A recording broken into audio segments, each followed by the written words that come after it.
Preliminary Mass Transit District Board of Directors meeting for July 24th, 2014. Tonight we have two presentations. The first one will be a federal legislative update, followed by a certificate of sustainability. And then we'll follow that with public comment. People wishing to speak on something will have a 3-minute limit. We'll then approve the consent calendar, which contains the minutes from two previous meetings. We have 3 action items tonight. The first is urban service design principles. Second one is we'll open a public comment period for public feedback on the proposed fare changes that we'll implement in January. And the third is contract for security services. We have one information item tonight, and that's entitled Moving Forward, which is an implementation and outreach plan for some service changes. We'll conclude with various reports. So we'll open the meeting. And if Linda, if you'll note attendance. And we'll now do the Pledge of Allegiance from Director Coy. I pledge allegiance to the flag of the United States of America and to the republic for which it stands, one nation under God, indivisible, with liberty and justice for all.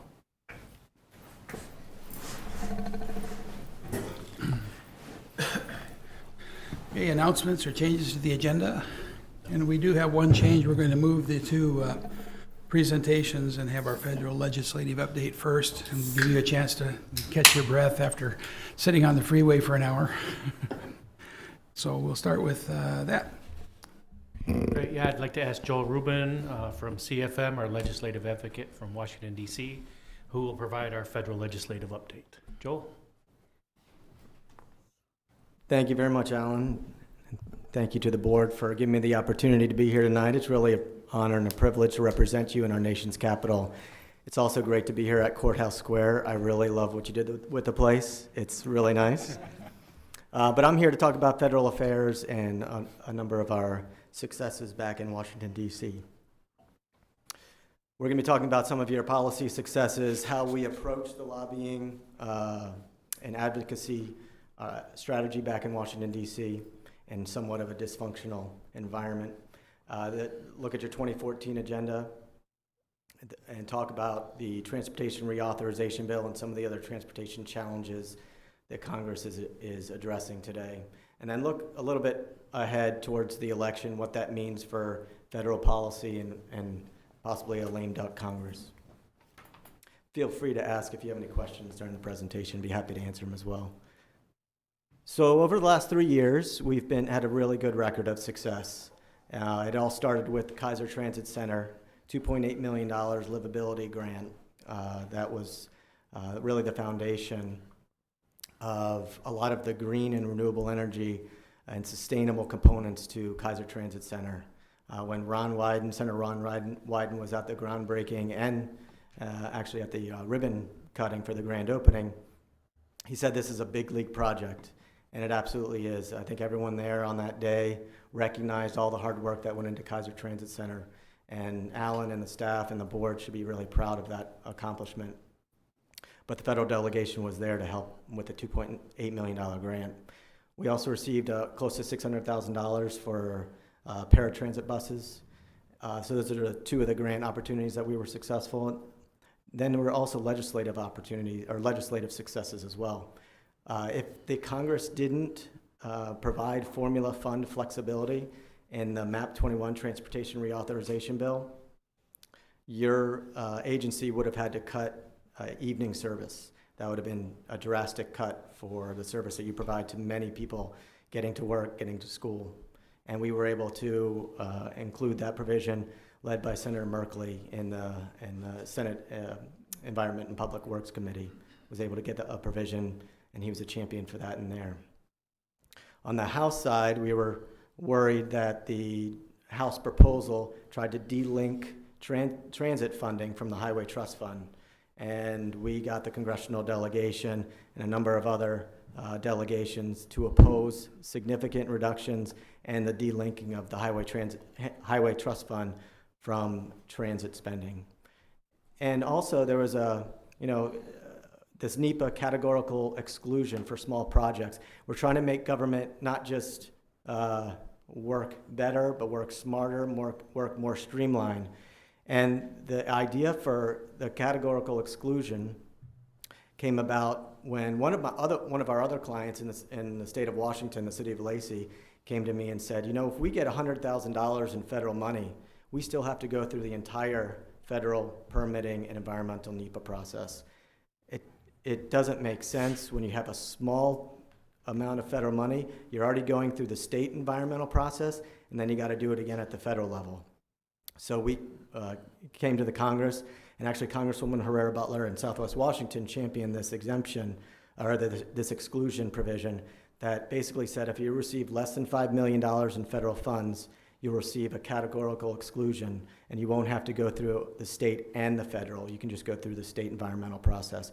It's hoped to make projects more streamlined, reduce paperwork, and help projects move through the process more quickly. There's a lot of frustration that money's being spent, but a lot of it's going to the permitting process. So that was a good provision that was included in there, and we got all of our clients at the federal level to work with both the Oregon delegation and the Washington delegation to include that in the final bill. Two things that we're working on right now, literally as we speak. There's a current round of $100 million grant program for the bus and bus facilities account, and we're working closely with your staff on a request for 12 replacement buses at $4.5 million, and also for design, construction of a new Salem station that's going to be modeled after Keizer Transit Center, but may not have as significant of a footprint. The deadline for submitting that grant application is August 4th, and we're putting the finishing touches on that. And then we're going to be working with the congressional delegation, let them know what those projects are. We actually had Senator Wyden and Senator Merkley staff out today to give them a briefing in person to let them know what's going on with the grant requests, make sure that they have letters of support lined up so we can include those with the application. And they committed to that today. Overall, securing $3.4 million in grants over 3 years. So how do we do it? It's not just, let's go after this money, let's chase the money. There's a lot of work that goes involved.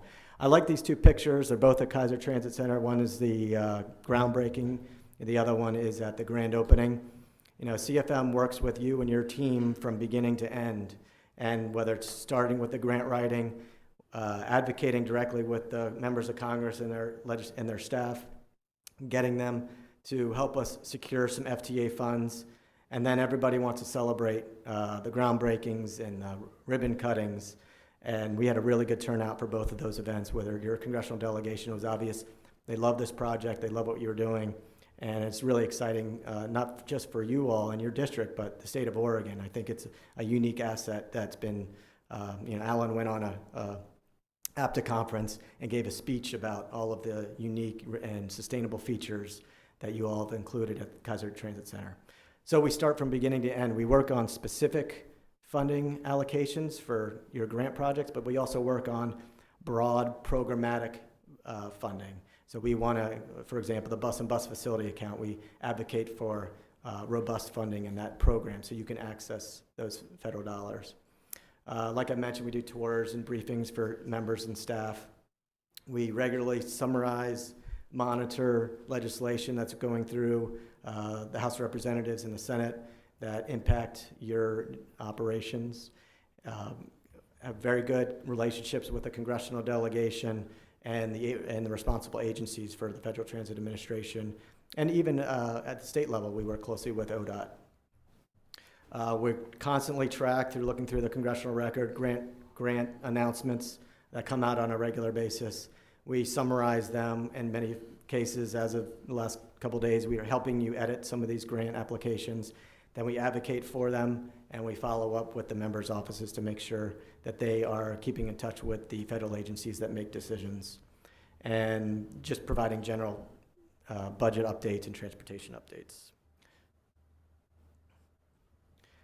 The graph is a little bit off. On my computer, it looked perfectly fine. But this is your 2014 federal agenda, and you'll notice the two grant projects, the first and the third, were the ones I just talked about. And the integrated transit, there just wasn't a federal grant opportunity to go after that program. We decided to go after the buses and the transit center. So those are two of the grant projects you're going after, but that you also have some policy priorities that we've been working with the Congress over the last many months. Supporting a robust transportation reauthorization bill. These are your basic principles. Opposing efforts to reduce transit funding, restoring bus and bus facilities account, the competitive grant program that we were able to receive those 2 grants for the Keizer Transit Center, and your paratransit buses was eliminated in the previous transportation bill. They provided more money in formula funds, and I thought that would be okay to offset some of the cut to the competitive grant program. But we've realized, and a number of other smaller transit agencies have realized, that that's not the best path for long-term planning and construction of larger projects. Restoring the natural gas credit, if that doesn't happen, it could cost the agency, the transit agency, up to $170,000 a year. Restoring the transit commuter parity benefit. Basically, we want to provide the same benefit for people that are driving to work and taking transit to work, and that needs to be extended as well. And then working on the regulatory relief side to make things a little bit easier for smaller agencies to experiment with different types of buses. So this is a lot here. Transportation outlaw, I'll try to make it, anything with Congress, they don't try to make simple. So I'll try to go through this. On the first part here, we got the, I don't know if, you all are probably well aware, because you're in the transportation world. Our Highway Trust Fund is going broke at the end of August. If Congress doesn't do anything before they leave town on August the 1st, when they go on their full month-long August recess, transportation highway projects across the country, thousands of them will come to a halt. Tens of thousands of highway construction jobs will end, and that is a big problem. You would think in an election year that they would solve that problem, and you're right, they probably will. It doesn't make too much sense to let all of those folks, all of those projects and all those folks be sitting by the road when the Congress could have acted to replenish the Highway Trust Fund. So what the Republicans have done in the House, I'm going to stick to the left side here, the right side is parentheses in the Senate, what they're thinking of doing. They're going to act next week. In the House, they passed a $10.8 billion, basically a general fund transfer to the Highway Trust Fund. That'll get us through May of next year. They also included in there the MAP 21 as the Transportation Reauthorization Bill, expires on September 30th, so they also put in there an extension of that through May 2015, so everything can be done together at next year. They pay for it by smoke and mirrors. We'll call it pension smoothing. That's the big key word back in Washington, D.C. It basically means that we're going to take 10 years of funding to pay for 8 months of transportation projects.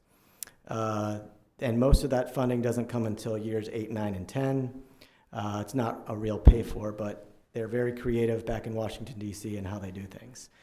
So that sounds pretty good, you know, gets us through May of 2015. The problem with that is Democrats are concerned that they are going to lose the Senate in this upcoming election, and they would like to write their own transportation reauthorization bill. So they don't want anything to go past December of this year.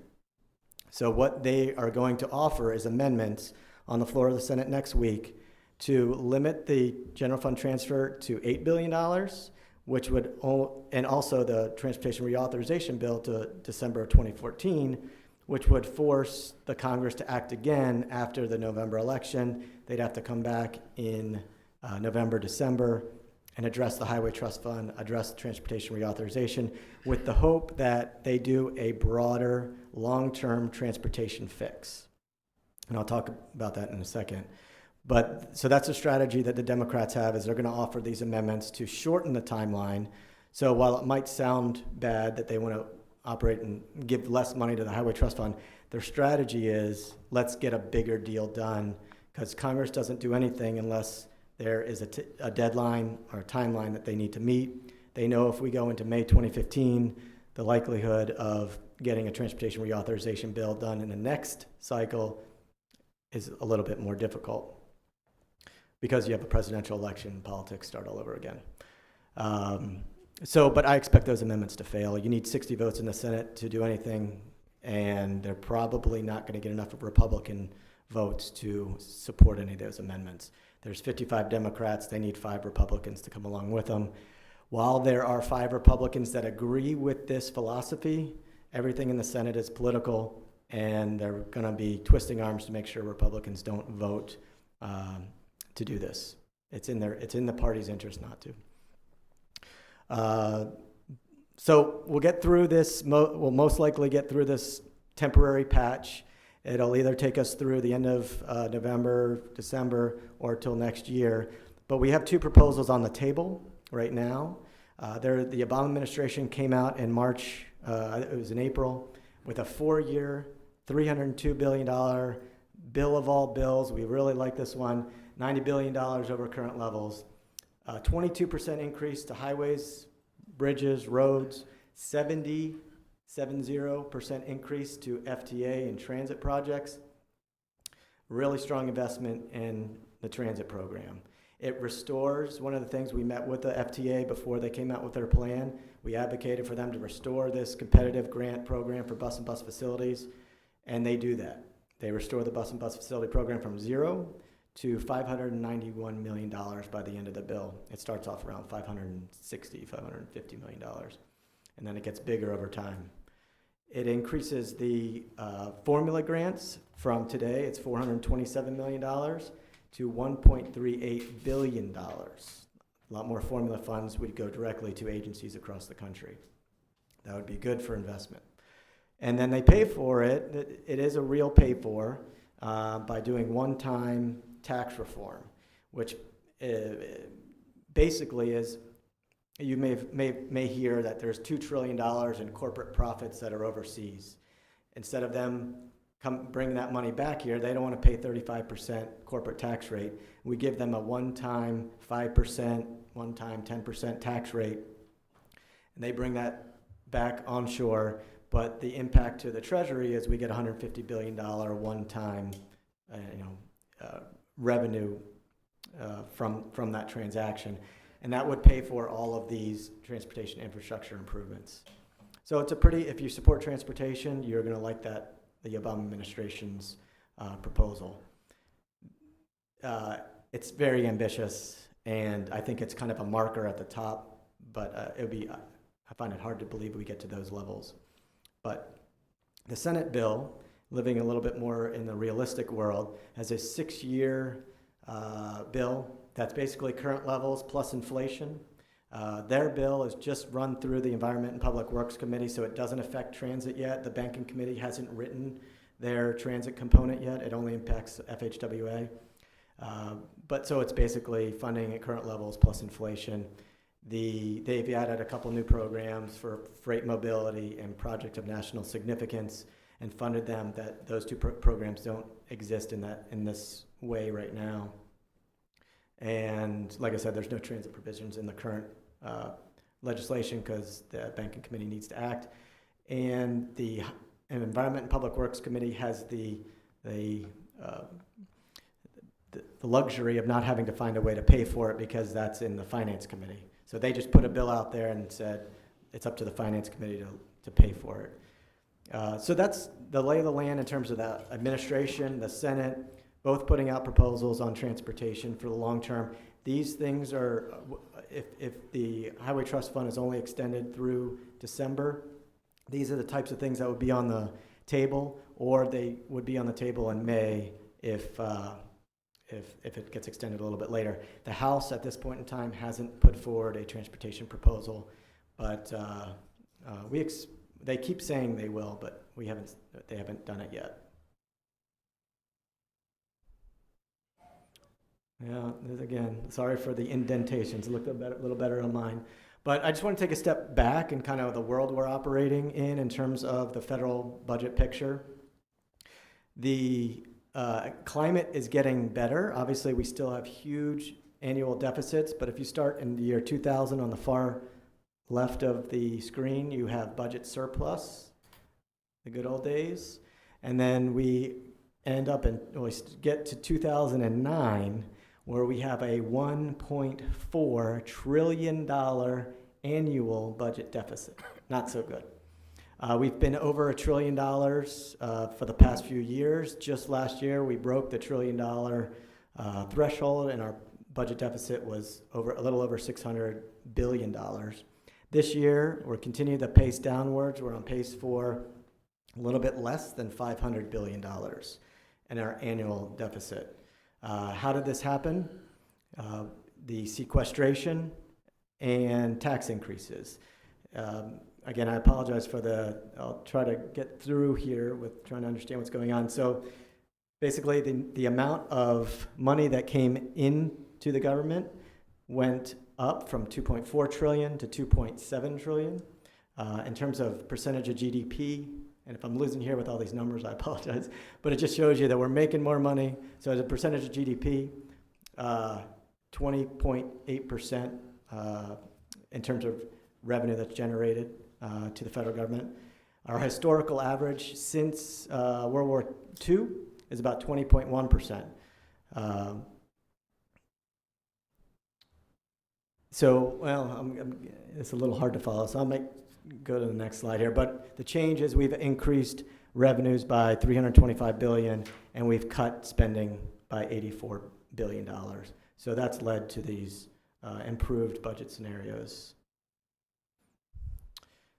And I just wanted to show you I'm sure you're aware of how much money is being spent on what they call entitlement programs. If you add up Social Security, Medicare, military spending, that gets you to 75% of all spending at the federal government goes to those three items. If you add interest on the debt, you get to 81% of all federal spending goes to those four items. So the rest of the pie chart there, you look at transportation, 4%. That's kind of the world we're operating here. And when folks in Washington, D.C. start talking about solving some of these deficit problems, it's hard to look at cutting transportation investments as a real long-term solution to our federal budget problems. That's kind of the purpose of this slide. There was a hearing in the Finance Committee. One of the S&P managers, money managers, came up with this stat that said public infrastructure investment has fallen to a 20-year low of 1.7% of GDP. Substantially lower than we see in most developed countries. Most infrastructure advocates say we could do better, and that's what the Obama administration was trying to do when they proposed their GROW Act. So here's some of the things at the big picture that the Congress has done or has not done. At the beginning of the session, at the beginning of the year, they actually got a few things done. The FY14 Omnibus Appropriations Bill was agreed to by Republican House, Democratic Senate. A farm bill was passed, the debt limit was increased, and there was a big, smaller than the transportation bill, but a large water infrastructure bill that passed with bipartisan support. That's really about all you get with some big ticket items. Everything else has been caught up in election year politics. The transportation reauthorization bills, unlikely to pass before the election, or any of these things. Comprehensive immigration reform, gun control, climate change, comprehensive tax reform, and long-term deficit reduction, kind of sitting on the sidelines waiting for more of a national debate and agreement. Almost done here, got a couple more slides. The outlook for the next couple of months is going to be interesting. So last year I would have told you there's no way the Republican Senate, Republican House would have tried to shut down the government over Obamacare. I was wrong. They did it. I think they lost that PR battle, but then shortly thereafter, Obamacare, the website crashed and failed, and that took the headlines away from what most people perceived as to be a miscalculation among Republicans in D.C. Will they do that again? We're coming up September 30th. They need to pass something to operate the government past the fiscal year. I assume they won't bring us to the brink. I assume Democrats don't want to bring us to the brink right before an election. So that hopefully that option will be removed, hopefully. Obamacare is the gift that keeps on giving to Republicans, though. They're making a lot of headway in terms of the Senate races across this country. They need to pick up 6 seats to pick up the Senate, and there are a lot of vulnerable Democrats that are out there in Arkansas, Louisiana, West Virginia, Alaska, South Dakota, where those are Democratic seats, and they're going to have a very difficult time maintaining their majority. Most people today would say Republicans pick up 6, maybe 7 seats, and they have a 1 or 2 seat majority in the Senate. Immigration has been a huge issue the last the last month, and issues like that are going to continue to play out from now into the election. The scandals that have come up at the VA and the IRS continue to plague the administration. Some of the bigger international issues that are going to be on the radar screen: Afghanistan, what's going to happen there, Iran, Syria, Israel. There's just a number of problems internationally that could change all of the dynamics in the next couple of months as well. Oregon leadership, Senator Merkley, Senator Wyden. Wyden is now chair of the Finance Committee, and Senator Merkley is now on the Appropriations Committee. There's a lot more power in the hands of Oregon senators than there have been probably since the Hatfield-Packwood days back in the mid-90s. And that could be somewhat in jeopardy if the Republicans take over the Senate, because we have a chairman on the Finance Committee for Oregon and Senator Wyden. So the election's going to be very interesting. I think right now a lot of things in the Senate have come to a halt because, unfortunately, of the election. Harry Reid, the Senate Majority Leader, Democrat, and Mitch McConnell, the Senate Minority Leader, Republican, they don't like each other. They can't stand each other. And it's unfortunate that their personal problems and politics are getting in the way of some progress in Washington, D.C. And this is the last slide. This is the way I feel when I wake up every morning. It's like we just got past the last crisis. We're feeling pretty good. Congress hasn't messed up anything recently, but there's always something around the corner. But that's because I live in D.C., and that's not a very smart thing to do. But that's it. Again, it's been an honor representing you in our nation's capital. There's a lot of good things, despite all of the pessimism that I've just rambled through. There's a lot of good things happening from your congressional delegation with your federal agenda, where you all can be successful despite the dysfunction of our congressmen and women in Washington. So I don't know if you had any questions. Yeah, Marcia? 2 questions. Thank you, Joel. That was really good.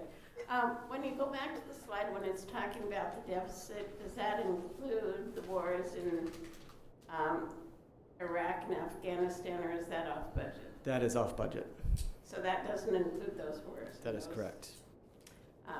Too bad, 'cause I think that is a problem. One of the other things I just heard today, I believe on NPR, may have been yesterday, and it was discussing the state of U.S. companies, because this is the time frame when we're hearing reports on corporate earnings. Mm-hmm. And one of the commentators was saying that U.S. companies hasn't gotten fixed. I do hope the county will get this fixed. Anyway, they were commenting that companies in the U.S. are sitting on 100% of the gross domestic product, which means that the companies in corporations, the U.S. are doing well. They have $2 trillion in profits they're not here though, they're offshore, so they haven't brought them back. And there's this inversion that people are talking about where corporations, I just heard, I think it was on NPR as well, Walgreens is contemplating moving their headquarters from Illinois to the Netherlands, Switzerland. thank you, to avoid paying $800 million a year in federal taxes. You know, I think there's going to be a lot of attention put on that issue. But just to, you know, we have deficits. We do have healthy companies in the economy. We just need to make sure that we get everything put together the right way. Tax reform was on your list of things that need to be done, I Absolutely. noticed. Other questions? Well, Joel, I just want to say I'm extremely impressed with you and your organization, and as many times as we've been together doing things, I'm always impressed that Joel knows more about the transit district than I do by far. And I mean, he knows it in depth. It's really, really good. Your organization's great. Anything else from Joel? Great. Thank you so much. Thank you all very much.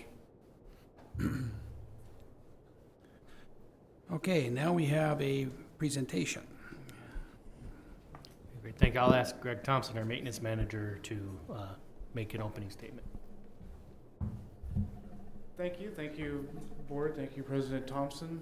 Wanted to give an update on some things that have been happening out in maintenance that are really exciting. The newest one is regarding the use of Eco Ultra Oil on the Chariot's fixed route fleet and how it supports the district's sustainability initiative. So I've got most of my stuff typed up here, so I'll be reading, but it's a lot of information. So the background is Salem Keizer Transit and Maintenance Department conducted a test with Universal Lubricants to determine the feasibility of using re-refined motor oil formulated for heavy-duty diesel engines in our buses. The testing began way back May of 2012 and was piloted on 17 of our 2007 Gillig buses equipped with Cummins engines. These series of buses tend to be harsher on engine oil because of the 2007 emissions requirements. And as such, utilizing these vehicles for this testing would provide the most accurate results. During the initial testing process, Northwest Green Products, the distributor of Eco Ultra Oil, facilitated a lot of educational opportunities for myself and members of maintenance that included visiting a working oil re-refinery, an oil distribution warehouse, and consultations with industry experts. During the initial year-long testing process, a marginal increase in some of the wear metals, specifically lead, was found. Incremental is measured in parts per million.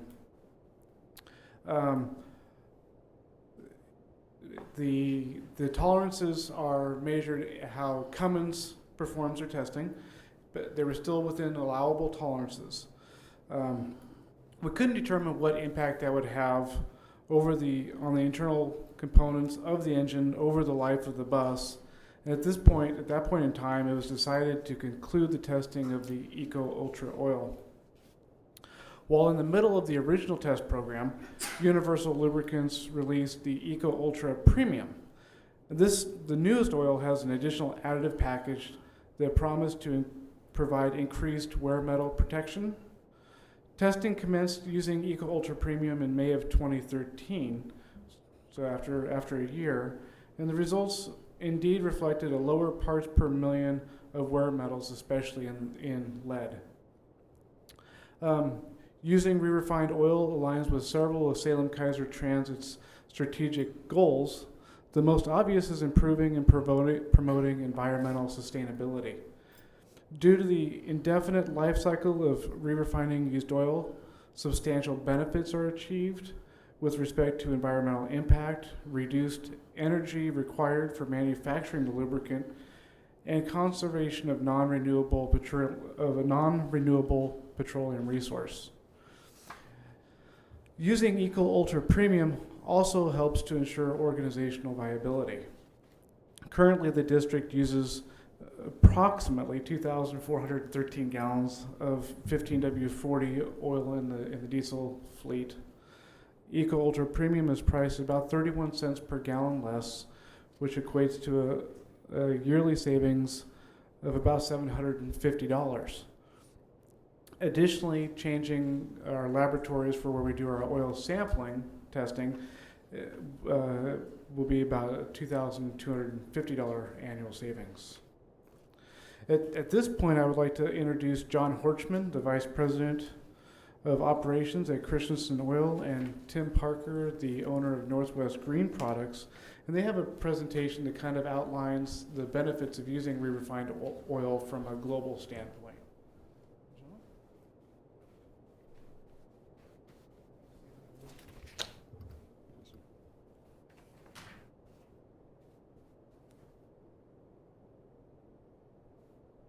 Gotta go backwards.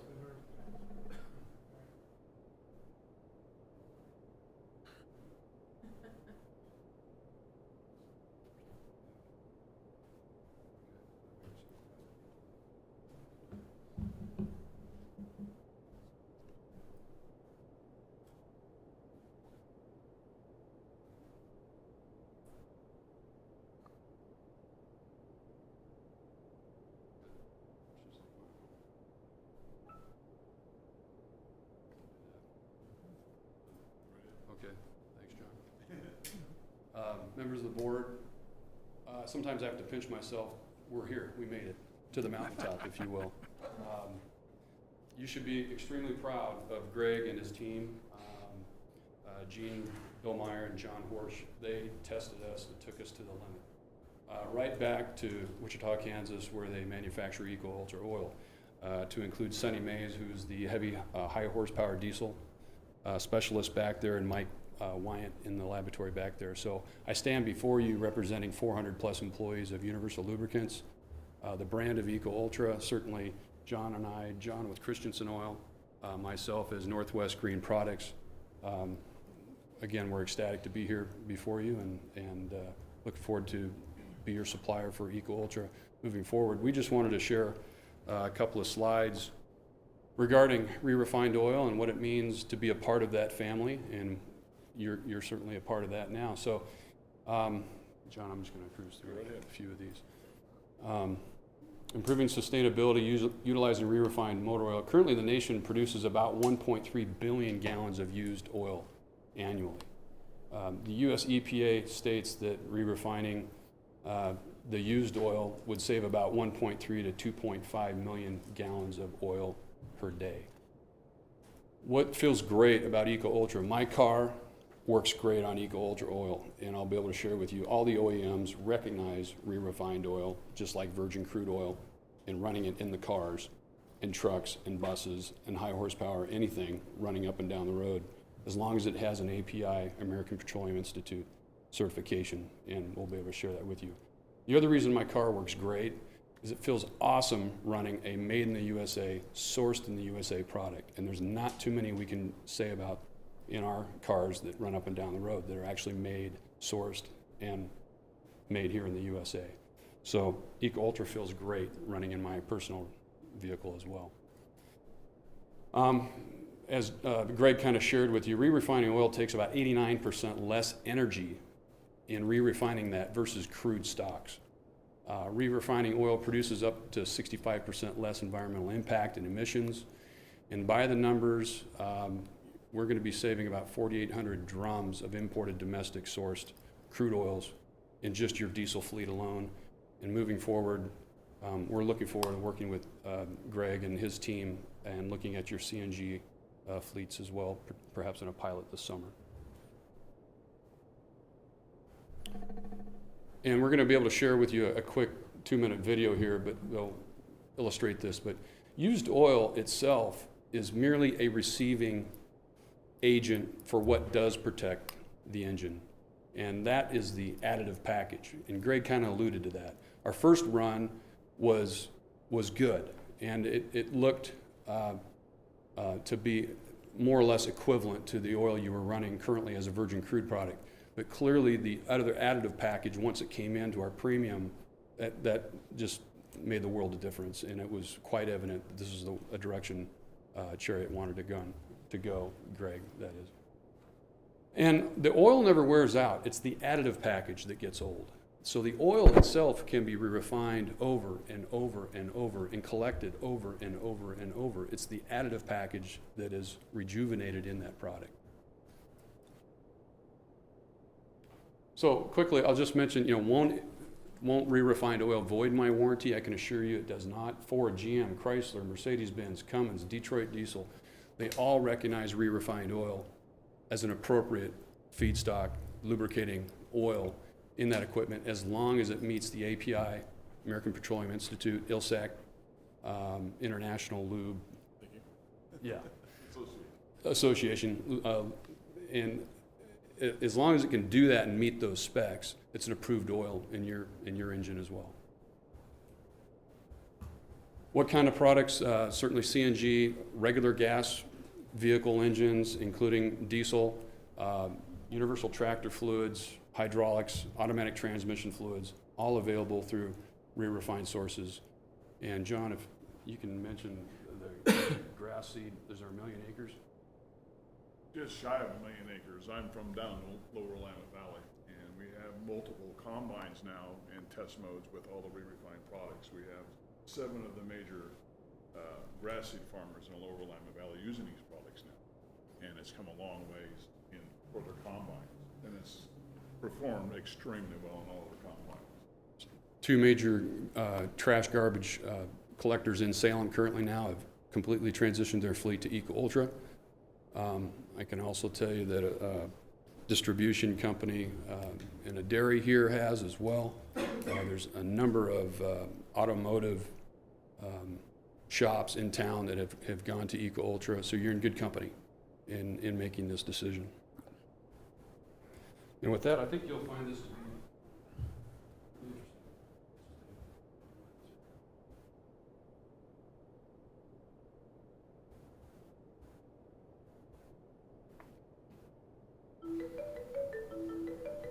In 1 year, Americans will use more than 1.3 billion gallons of motor oil.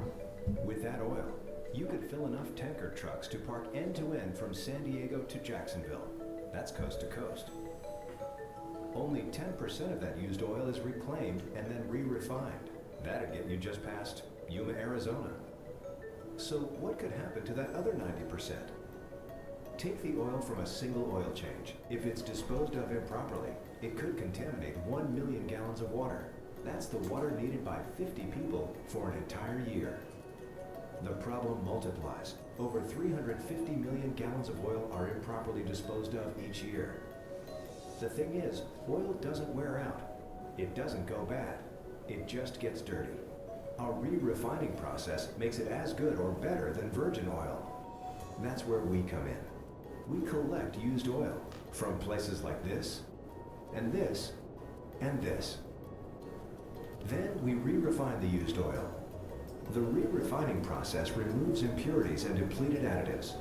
Then we package and distribute it for use across the country. We call it Eco Ultra. Eco Ultra is better for the environment. Your used oil will be collected at your service center and will become part of the closed-loop re-refining process. It's better for our country, too. 1 barrel of collected oil creates the same amount of motor oil as 50 barrels of crude. Using Eco Ultra reduces our dependence on foreign oil. Eco Ultra meets all major North American industry standards and the warranty requirements for the majority of cars sold in North America calling for conventional engine oils. And just like other quality motor oils, it's API licensed and ILSAC approved. Eco Ultra. Good for the environment, better for our country. The best choice for your engine. Ask for it every time you have your oil changed. Want to learn more? Visit universallubes.com.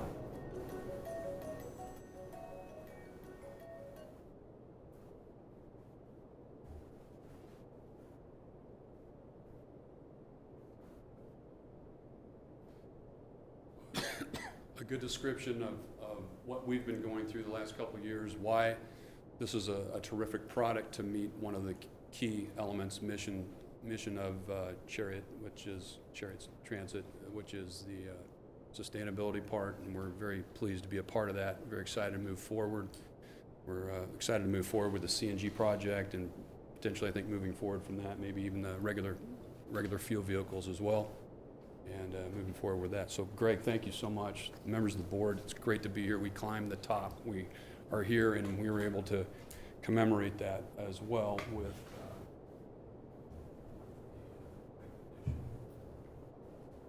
in front of the shop. So this is John before me here. Doug Jensen is Vice President, President of Sales of Christensen Oil. Of course, we all know Greg. This is me, towering over Alan. Sorry, Alan. What's up with that? What's up with that? A couple of the shop foremans there. This is John Horsch and Gene Billmeyer, and a couple of the support folks there in the shop. So again, thank you. Excited to be here. And John, would you want to add something, please? Just a couple quick comments. From us coming on board with the organization, we've been able to go out, and with Christensen Oil, we're the Northwest distributor of the eco products for Universal Lubricants. We've been able to go out and search new markets and find new people out there, being able to use this data. And right now we're, and not to promote any one particular business, one of the major installer groups out here has just brought on the eco line into their quick lube programs, and you will find that throughout your whole city here in Salem, and you'll be able to walk into these places and get your car changed, your truck changed, right? For using your data, we were able to show to them these products will work for them. Going into the future with our products, you'll see synthetic blends, you'll see full synthetics coming to market. You'll have, and so we're moving forward with the sustainability throughout the synthetic world also. So you'll start seeing that in the marketplaces also in your personal vehicles and your heavy duty vehicles also. So it is coming to market, and it will be available out in the areas. So I appreciate everything we did with Greg and your group. Tim has a presentation for you from Universal Lubricants. So on behalf of what's happened over the last couple of years, we do have a recognition of a sustainability award that we wanted to present to the board. If you'd like to do that now, if we could. Come on down. Yeah, if you could just line up in front here.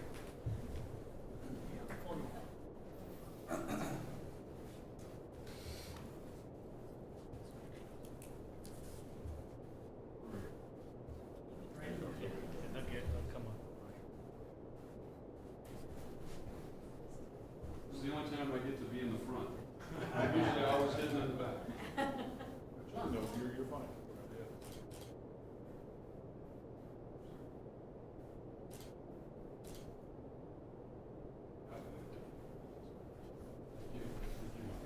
Thanks. That was the main reason I was brought down here, for technical questions. That's my background. So, you betcha. Sure.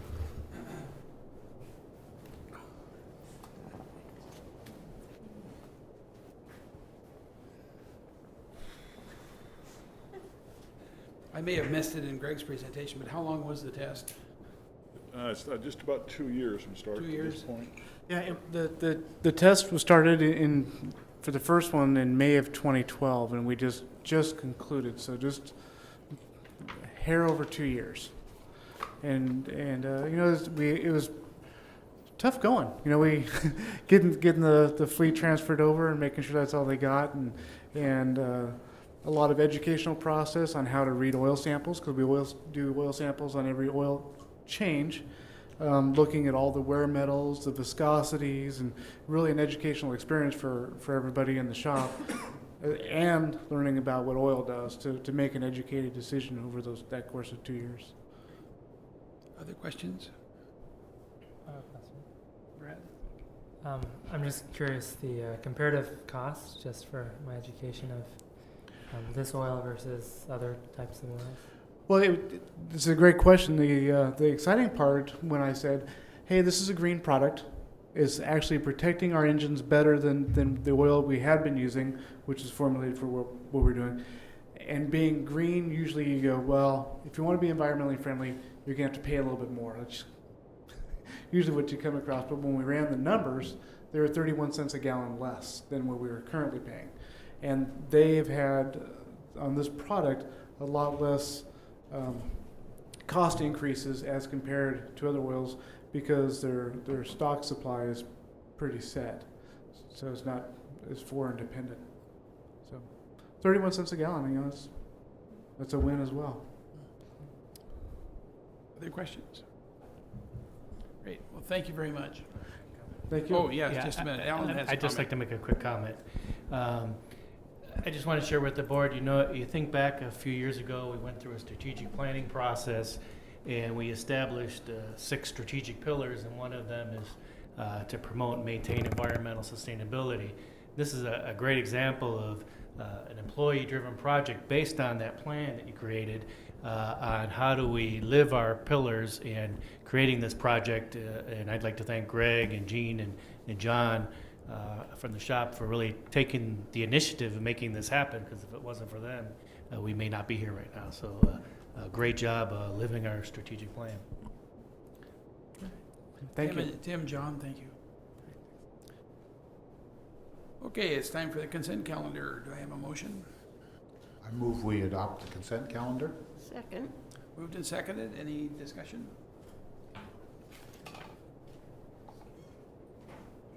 Yeah. All those in favor indicate by saying aye. Aye. Aye. Opposed, same sign. Okay, time for public comment. Do we have anybody signed up, Linda? Is there anyone in the audience that would like to speak, whether they signed up or not? Okay. Okay, seeing none, we'll move on to our action items. Resolution 214-08, approval of policy 109, urban service design principles. Thanks. Jared Chalk, our planning and technology manager, will present the staff report.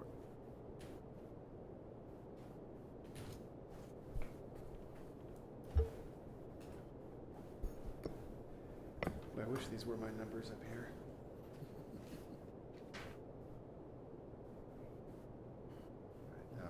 What am I doing? That's for the next presentation. Thank you and good evening, President Thompson and members of the board. Resolution number 2014-08 pertains to the adoption of policy number 109, the Urban Service Design Principles Policy.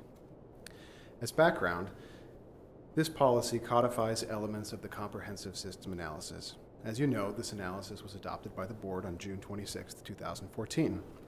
The comprehensive system analysis, or CSA, provides significant service recommendations, but also some policy recommendations. And some of these recommendations are represented in the policy before you. Policy 109 details several key points in urban service design, notably the allocation between coverage and ridership-focused service. Currently, is it 35% focused on coverage and 65% focused on ridership. After the extensive research in the CSA, including a board retreat, staff input, and a well-attended community stakeholder workshop, the 25% coverage, 75% ridership figures are reflected in the policy.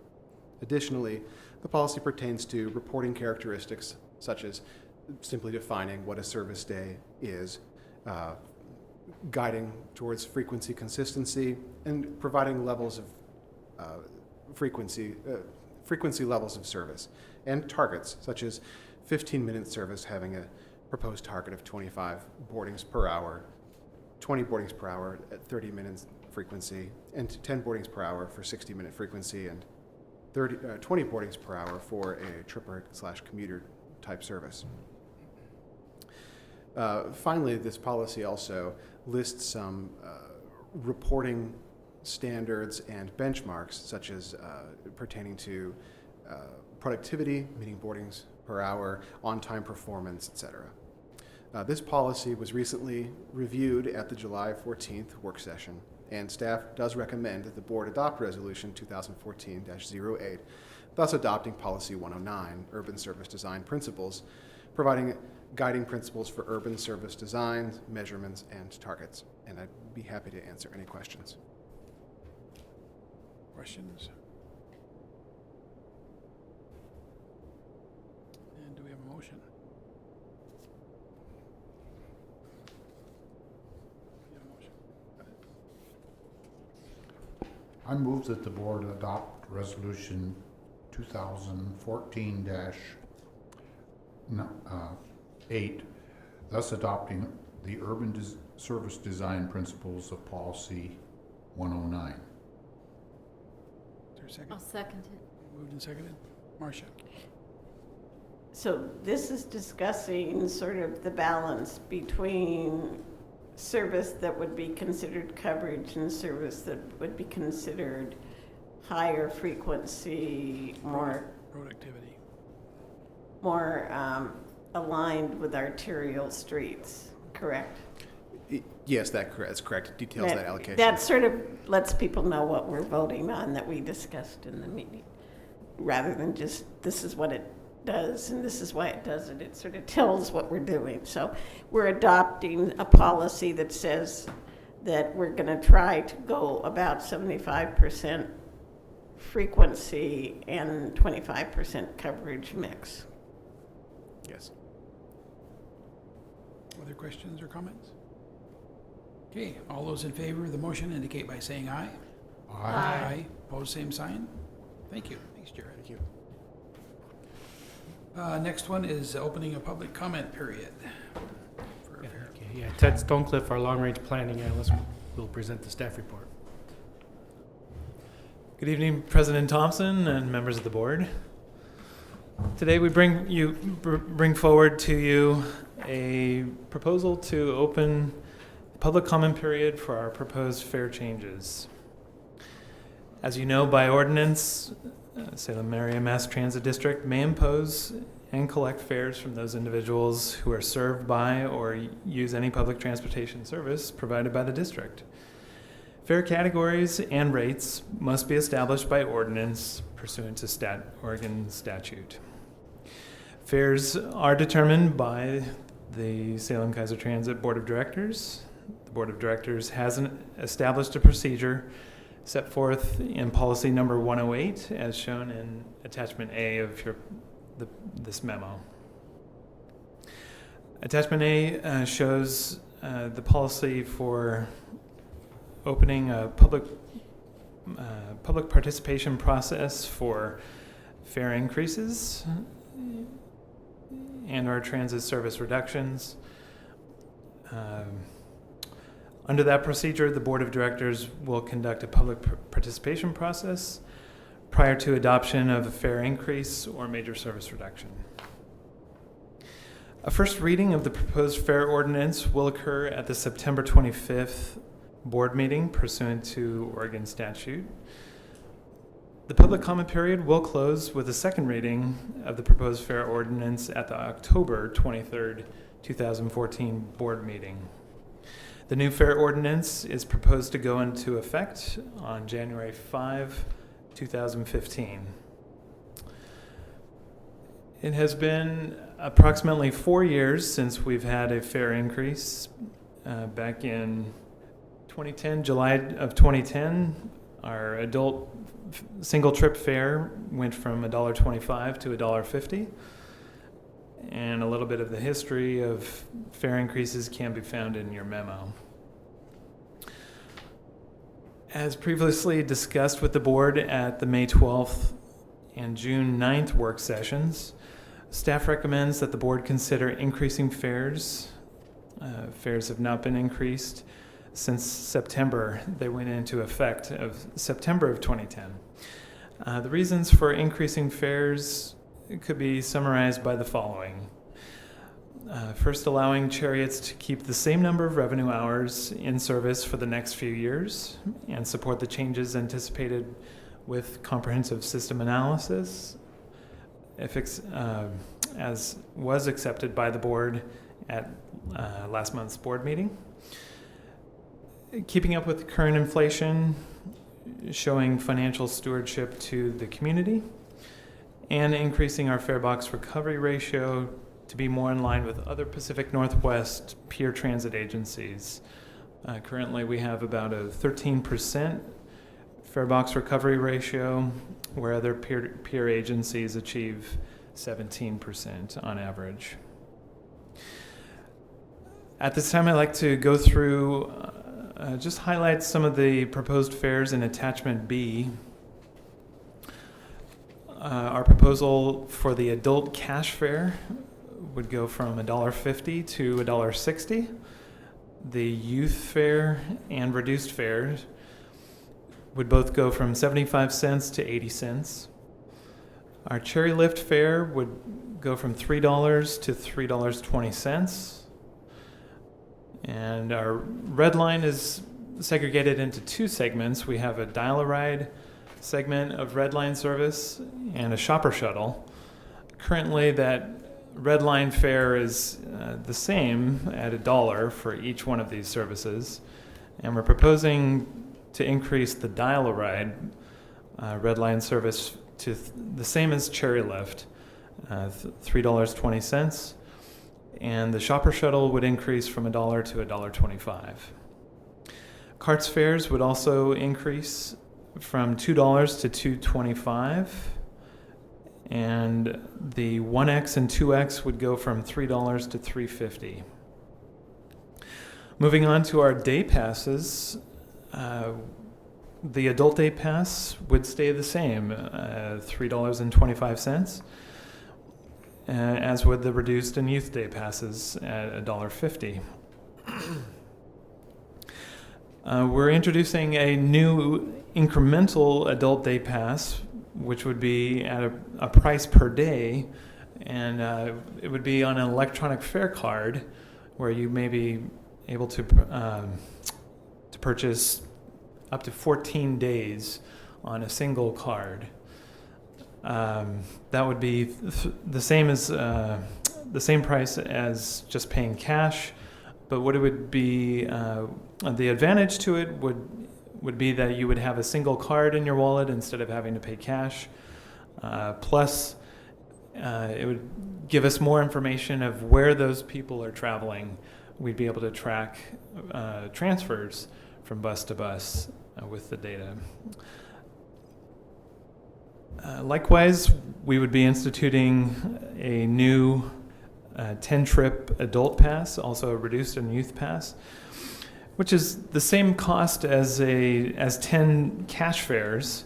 However, it might be more convenient for somebody who doesn't ride the bus very regularly but wants to have something in their wallet to pay for occasional trips. It's kind of like the punch card that was in past memory. Moving on to our monthly and longer passes, the 30-day adult EFC card would go from $40 to $45. A reduced and youth card would be $22.50, raised from $20. We'd have incremental cards available for $60, $90, etc. Those would be priced appropriately based on the $45 price per 30 days. Our universal monthly adult pass, which is good on everything chariots, carts, the 1X, 2X, that is proposed to increase from $75 to $85 for the adult. Our carts monthly pass would go from $55 to $60, and our summer youth pass would go from $30 to $40. Attachment C shows our plan for public outreach for these proposed fare increases. And I'll just walk through that outreach plan for you. We open the public comment period at the board meeting with your approval tonight. And in August and September, we'll hold the majority of our public engagement activities. We would be engaging people on social media, such as Twitter, LinkedIn, and Facebook, and our email listserv. We would have press releases in the Keizer Times and Statesman Journal, listing our open houses, website, and contact information. We'd have an online open house via our website, including the draft moving forward map, benefits of fare changes, increased flexibility and convenience of our EFC cards, and an increased discount per trip for monthly fare compared to our cash fare. In September, once school is back in session, we intend to go to high schools and Chemeketa Community College to hold events there, and especially to engage our limited English proficient populations at those locations.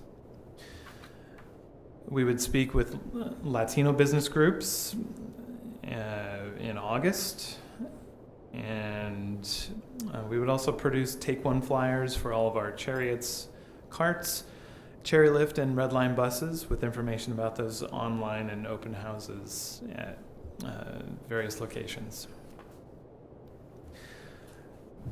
Finally, we would mention our fare increase proposal at any neighborhood association meeting we are attending for other purposes, such as to talk about our bus stop improvement project, South Salem Transit Center project, or Moving Forward project. Finally, at the October 23rd, 2014 board meeting, we would have the second reading of our fare ordinance. That would include deliberation and the adoption of a fare ordinance to go into effect January 5th, 2015.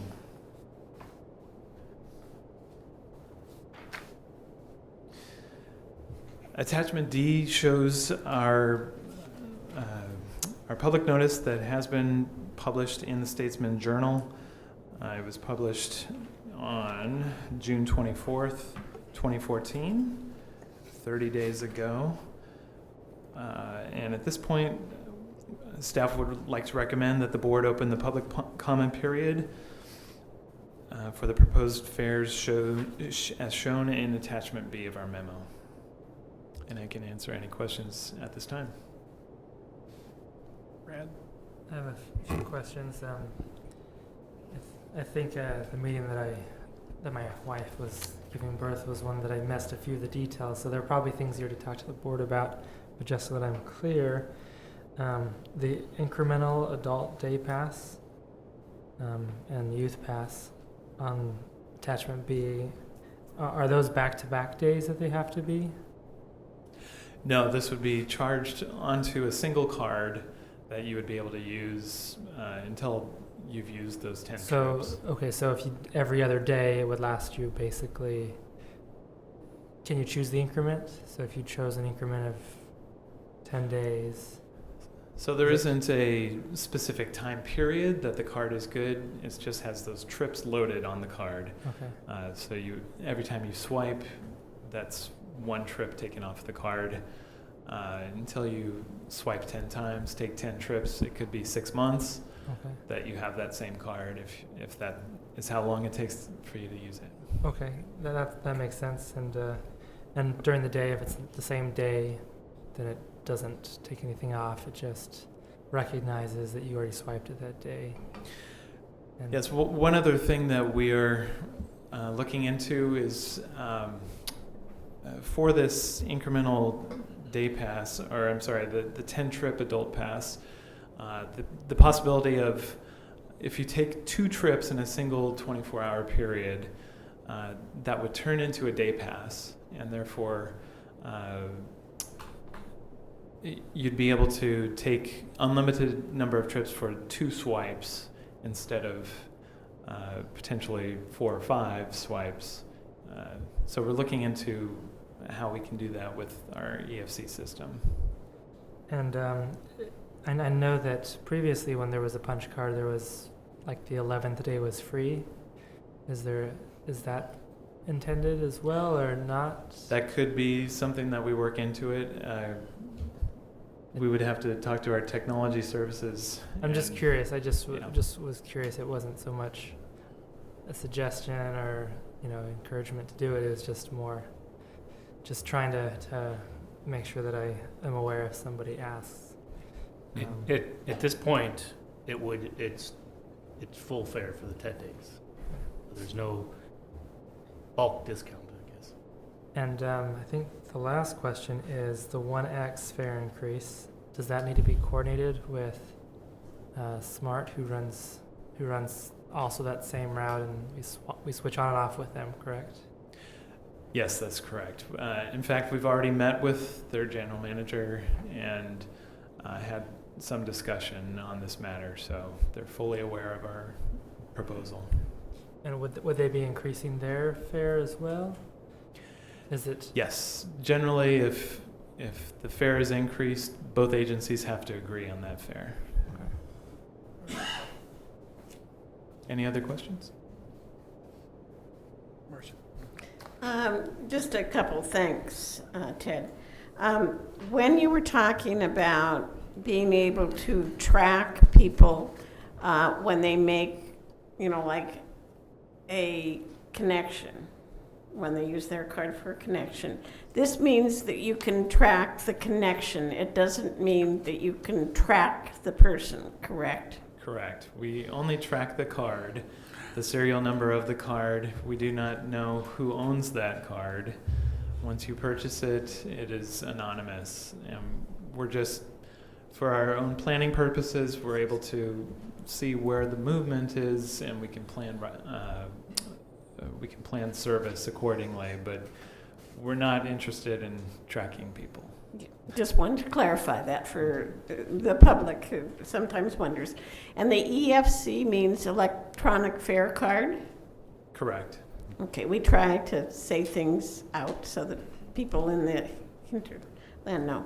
And the other thing is there may be one additional outreach that you could make a contact.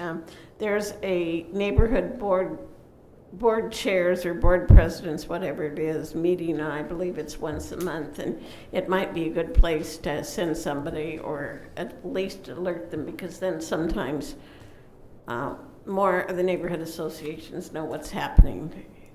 And you could just check with city staff to know when it is. I can't remember when Victor goes. Thank you. We'll look into that. Salem Neighborhood Incorporated is still that. I don't know that it's Salem Neighborhood Inc. I know that it's a meeting of all of the board presidents or chairs, whatever they say in their notice. And I don't keep track of Victor's evening meetings, and so I don't know when it happens, but the city could tell you that. Thank you. Alan had a comment. I just do want to make one comment based on your question, Director Kelly, about tracking. And what Ted said is correct. At this point, we track the numbers, but we don't know the owners. But at some point in the future, we may look at moving to a more hard-based card where people can register those cards. So if they were to lose it and report it, we can turn it off. But we wouldn't necessarily be tracking people. There is also legislation at the state that would prohibit that from being released under public records requests to protect the people. But Yeah. that we are not at that point yet, and when we do, you will clearly know that. But at some point, we will be tracking people. So we're tracking the cards just so if they lose it right now, they're out of luck. But we can turn that card off if it's lost or stolen. Mm-hmm. Yes, and yes and not. TriMet was very proactive when they were at the legislature, and they came to the Women's Health and Wellness Alliance to make sure that we knew what they were trying to do and that we could give them some help if they needed to on getting that passed, because of it. Public records are sometimes sacrosanct in the state. Okay, are we ready for a motion? I have one more quick question. Okay. Just thinking about how some of these new fares and that we're adding could be kind of confusing, and there are a lot of similarities but differences between some of them. If the citizens get confused about it, is now that we're reading them in, kind of this public comment period, can they be changed?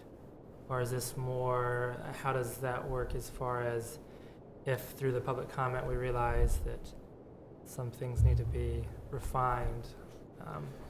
How does that fit into this? Just want to make sure that if we make a motion and things start changing. Do you want to answer Just that? for Alan? clarification, the purpose of the motion tonight is just to open the public comment period. The board has final decision on what the fares are, but the reason for public comment is to gather information from the community to help you make that decision. If at the October board meeting is the ultimate decision-making time, if you choose to change any of the fares, you're within that right. And just tonight is only to open the public comment period. I now have another additional question brought on by Brad. I think you're talking about the difference between the incremental day pass fare and the 10 ride pass. So for the incremental, is it days consecutive? It's not consecutive. Okay. The day passes would just be loaded on the electronic fare card. So you could Similar have to the 2, trip. or you could have 3, or you could have 5, or you could have up, I think you said to 14, Correct. as opposed to the one set 10-day pass. Correct. So like if somebody was coming to visit Salem and wanted to ride all over town on the buses, they could get 4 days because they've got things they have to do, correct? Yes. Steve? I'd like to add just one little piece of clarification on that aspect of the proposal. The inclusion of the multiple trip, multiple day, or multiple increments of 30-day options in this proposal is to allow that to go forward once the details around the fare implement and the technology have been resolved. So what we wanted to do was establish the pricing based on unit amounts that could be delivered in multiple package fare implements. Some of that detail has yet to be worked out and would be worked out as we move forward, but part of this is to, under the ordinance, is to establish pricing and fares. And so while our current fare implements are fairly well established, the ability to produce a 10 trip or a 10-day pass or a multiple 30-day increment pass is included in this, or the ability that once we've established what mechanism to deliver that is most appropriate. So when Ted mentioned that the potential of a 2 swipe would turn into, in essence, a day pass, that was intended to, the conversation has been intended to mirror the former Cherry card, which was a punch card. And the practice was if you allowed the driver to punch twice, then they would give you a day pass for that day. At this point, we're still researching whether you could do that with a single card where 2 trips and then the rest of the day it's a day pass, or if we would have to have a 10-day pass implement and then a 10-trip implement. That's something that we're working on, but what we wanted to establish was if it's 10 trips, this is what it would be per trip. If it's 10 days or 12 days or up to 14 days, this is how much per day it would be. So that's just to provide a little clarification on that detail. Okay, are we ready for a motion? I move that the board open a public comment period on July 24th, 2014 to receive public testimony regarding the proposed changes to the fare levels, fare structure, and fare programs as described in Attachment B pursuant to ORS 276.153. 267. Second. Oh, that's 267.153. Second? Yeah, moved and seconded. Any further discussion? Seeing none, all those in favor indicate by saying aye. Aye. Opposed, same sign. Thank you. Thanks, Ted. Okay, now approval of G4S contract for security services. Thank you. Karen Garcia, our security coordinator, will present the staff report. Good evening, President Thompson and members of the board. This evening, we're here to look for authorization to extend the contract with G4S Security Solutions Incorporated. They provide the security services at the Keizer Transit Center and at the Downtown Transit Center here at Courthouse Square. The goal of security is to provide our customers, community, and employees with an environment where they feel safe and secure while using our services and interacting with the transit district. To help ensure the safety, security, comfort, and convenience of those who use our services, the district regulates conduct on its vehicles and on its property. Customers need to show respect for other customers, transit employees, and for the vehicles and facilities themselves. In September of 2012, the district entered into a contract with G4S Security Solutions to provide security services at the Transit Mall here in Salem, for the purposes of enhancing the customer experience by enforcing district ordinances as well as providing customer services. The contract commenced on September 4th, 2012, and continues through September 3rd of this year, 2014. It may be extended for an additional 3 one-year periods for a maximum contract time of 5 total years.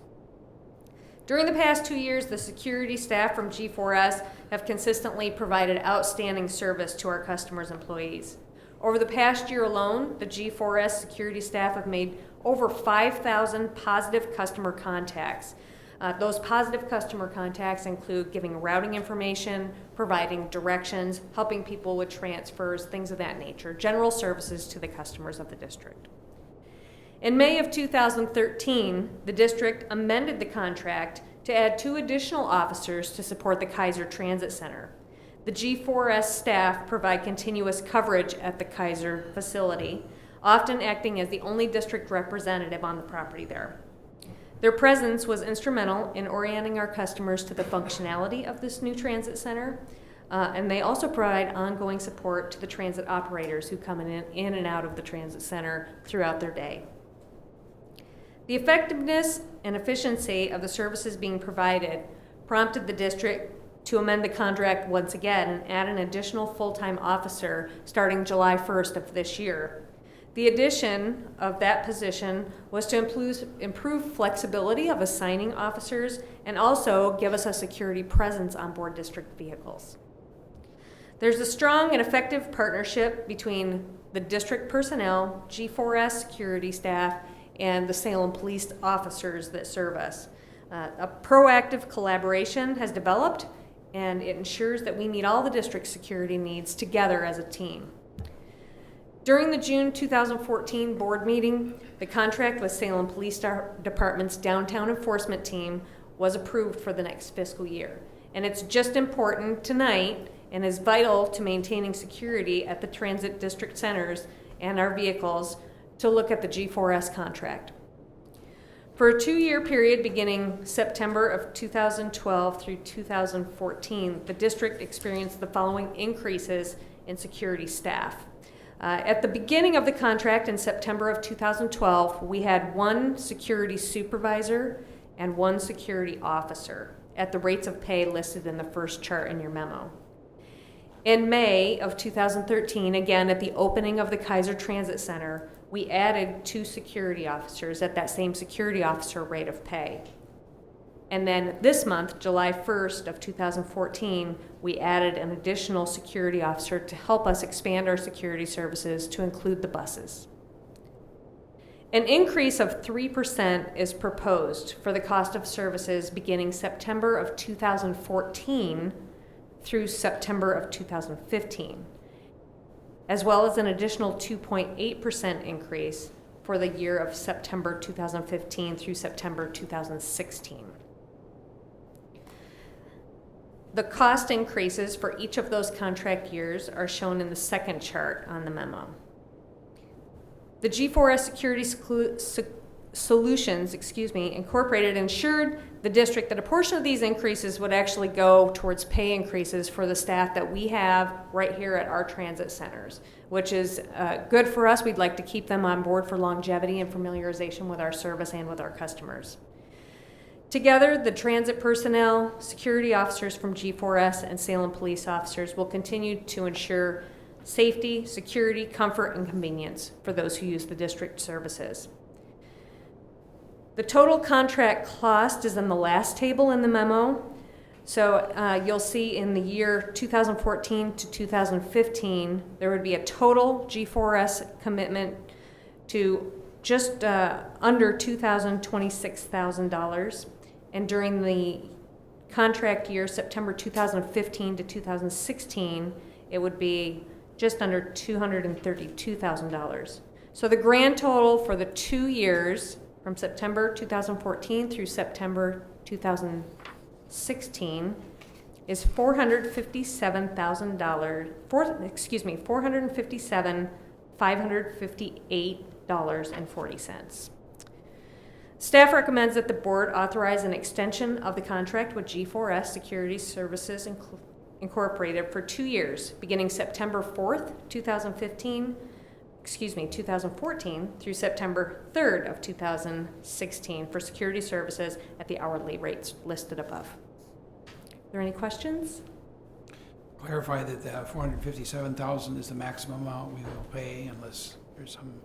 Yes, actually, also along with the board meeting, the memo for the board, there is a draft agreement amendment, number 4, that shows that that dollar amount is the maximum amount that we would pay for those 2 contract years, unless the G4S and the district agreed to an amendment to this contract agreement. Okay, questions? Brad? Yeah, so I having been at Keizer Transit Center when it opened, it was really nice. The security staff did a fabulous job, so I really appreciate their professionalism and what they bring to the district. Also, one of the questions that I have is with regards to the overtime rate that's included in the agreement. Is that included in the cost, and are there regular overtime hours, or is that just in case there's a need for overtime? Do you know The numbers in the contract are based on regular hours. We very rarely use overtime. There may be an occasion where we have a special event, like when we did the grand opening, where we hired and agreed to and made contract amendments to account for that overtime. The billing rate, the way that it is now, we only pay the regular rate of pay unless the district requests overtime. So if they are here past their normal work hours because of a district-related issue, then we would authorize overtime to pay overtime rate for that time. But if they have a stand-in officer or anything like that, we pay the regular rate of pay for those things. Okay. And the one other question was, is G4S a large organization that just has a few officers that help out in Keizer? Do you know kind of the scope of where G4S is at? I don't know the total number of contracts that G4S has, but they are a very large security company that is nationwide. They do a lot of other transit district security services right here in Oregon. They have a contract with TriMet. They also provide security services down at Lane Transit. Okay. Yeah, it just looks like their billing rate is so low. I would expect that they spread it very wide to be able to cover overhead. So it seems like, that would make sense for them to be very large. So thank you for the answers. You're welcome. Marcia? In doing the numbers, I think that there's some overhead built into the annual cost, and there's probably overtime built into the annual cost too, because if you do it on the basic 40 hours a week, 4 weeks a month, times 12 months, it comes up a little bit different than for the hourly rate and what it is. So that was the question that I had, was where is the administrative cost in there? And I think it's built into the annual cost per person. And that also probably includes overtime provisions as well. So They do include their administrative overhead for the support that they provide as a company to our officers in that hourly rate. So the employees are not making that hourly rate? No, ma'am, they are not. So it would be interesting at some point to know what the hourly rate is for them as well. And I would be happy to provide that. One of the things that we did discuss when we met with their general manager was that we felt very strongly that a portion of this increase would trickle down to the officers that are here providing security at our centers, and they have agreed to do that, which was very pleasing. Yes, it's just a function of making sure that we provide adequate compensation for work. Yes. For people. Thank you. And I just want to add to that, with I think we're seeing with the call center some of the concerns about turnover and how it can affect the customer experience. I guess I would emphasize my support for ensuring that our security staff has the compensation that they need to reduce the turnover. So I'm very appreciative that you talked with them to encourage this increase to go towards our security staff. They provide a great stability, not only to our customers, but also to the operators. The same folks are on duty every day, and they get to know our customer base very well. And so it is comforting to our folks, especially people that need assistance riding the service, to have those security staff there and know that they can go to them for questions when they need it. Okay, other questions, comments? Okay, I guess we're ready for a motion. I move that the board authorize an extension of the contract with G4S Security Services Incorporated for 2 years, beginning September 4th, 2014 through September 3rd, 2016 for security services at the hourly rates listed above. Second. Been moved and seconded. Any further discussion? Okay, all those in favor of the motion indicate by saying aye. Aye. Opposed, same sign. Thank you, Karen. Thank you. Okay, into information items now. Moving forward, implementation and outreach plan. Yes, thank you. I'd ask Jared Chalk to come back up. This is a follow-up from your previous board meeting asking for direction, or not direction, asking for the outreach and implementation plan. So, Jared. Good evening again. President Thompson and members of the board, thank you for the invitation to speak tonight. As you know, the board directed the general manager on June 26th to develop recommendations for implementations and an implementation and outreach plan in support of the comprehensive system analysis. And I'm excited this evening to talk to you for the first time about that proposal and plan, which internally we have titled Moving Forward.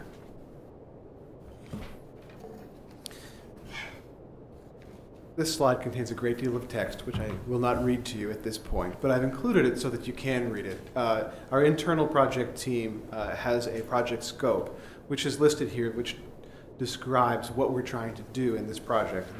The salient, most meaningful points are at the top, which is that the project involves a significant alteration to existing significant alteration to existing Chariot service, and also includes plans for future service expansion. Those are kind of the two big points moving forward. The project team is cross-divisional, including representation from the Transportation Development Group, the Operations Group, Community Relations, and administrative staff. This list will expand as the project moves forward to include additional resources to help with outreach and additional planning purposes. At the 30,000 foot, we have a Gantt chart with tremendous level of detail, which I won't present tonight. But this 30,000 foot calendar provides an overview of the fairly ambitious plans that we have, implementation and outreach plans that we have for the Moving Forward project.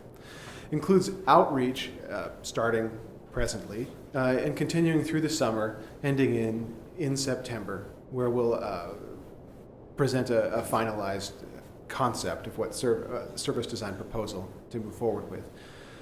In October, November, and December, we will build the schedule, the blocking, the run cutting, all of the details that go into making an effective and efficient transit system. We will return in the winter, around January, to present that research to the board to open a public comment period, followed by additional outreach, seeing if we've met the mark on what we propose to do. And then returning in March to close that public comment period and with hope adopt proposed service changes. In the spring, April and May, we bid, we advertise, we print new schedules, new brochures with a planned implementation for June of 2015. The proposal. The Moving Forward project has several proposed phases. Phase 1 would result in increased frequency on popular corridors that serve jobs, shopping, and the places people go, such as medical centers and grocery stores. Buses will run on a consistent schedule throughout the day, which is a change from the way that much service runs today. We will have more direct routes and fewer transfers, reducing overall travel and wait time, making the service more useful to more customers. Phase 1 is based on current funding. and it could be implemented as soon as next year in that June timeframe. It does not include weekend service, but it does provide more service in high demand areas, and it provides greater access to the most useful service. A lot of this is driven from the 25-75 conversation that we had a few minutes ago, where 25% of our service resources are allocated to much needed coverage and 75% designed to increase ridership. There's a fairly simple pie chart here that describes that change in a visual fashion. Currently, our system allocates around 35% of resources to ensure that broad coverage and 65% to increased ridership.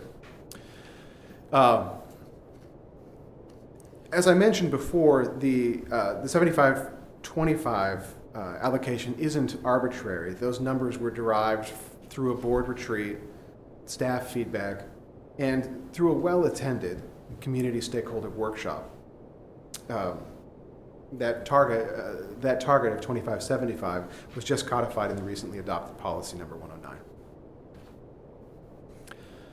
To add frequency to those ridership-focused corridors, service in low ridership areas must be reduced. This will impact some residents. Some through improved access to very useful high-frequency service, and others through reduced access to generally infrequent coverage service. 25% of resources will still serve low ridership areas, that coverage service. Additionally, a flexible transit pilot may soon be proposed to provide new and alternative ways of serving traditionally difficult to reach areas. That pilot project, as you may recall, is based on the data gathered from the Capturing the Ride research.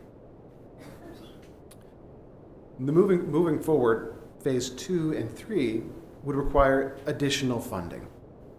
These phases provide extended evening service and provide service on weekends and holidays. They could be implemented separately or in any order or together. There's a reason why the Moving Forward project is divided into phases, and that is that if additional funding were to become available, then extended evening or weekend service could be implemented very quickly since the groundwork has already been done. Essentially, we're doing that groundwork now to save time later. We're building the foundation of our house, if you will, and sort of putting some blueprints together for what might be a nice addition in the future. Some details on that first phase follow. Phase 1 builds a transit system that is focused on ridership by allocating 75% of revenue hours to ridership and 25% to coverage. It provides consistent service throughout the day with some reduced evening service in the evening. Notably, that means that this scenario does not include peak frequency. Extensive 15-minute service is provided on key corridors, again, that focus on increasing ridership. 30-minute service is on corridors that have the potential to increase ridership, and 60-minute service remains, in this case, in areas with expected low ridership to provide important coverage access across the community. The regular service hours are approximately from 6 a.m. to 7 p.m., and the reduced evening service is 7 to 9. Phase 2 service extends into the evening. Takes that same reduced evening service and pushes it out until 11 p.m., essentially. All the 15-minute service reduces to 30 minutes in this proposal, and most 30-minute service reduces to 60 minutes, and then the 60-minute service remains unchanged, but all of the routes exist that in the morning also exist in the evening. So the alignments are consistent. And again, that it would extend it into 11 p.m. This, by our estimation, is about an 11% increase in service level. So where phase 1 is 100% of existing service, meaning that that's just a retooling of the current resources, this would represent about an 11% increase. Phase 3 adds weekend and holiday service. This service extends phase 1 and 2 coverage to include all days of the week and all days of the year. Most phase 1 routes are served. There's a few in areas that would that have a low expectation for ridership on a weekend that are not included. And the service levels are proposed at this point to be the same on Saturdays, Sundays, and holidays. The service levels are consistent throughout the day and the evening, and they run in regular service hours from 6 a.m. to 11 p.m. Of course, this might be modified in the future. That's what the proposal looks like today. And it's based on developing transit research that weekend service is looking more and more like weekday service in most areas.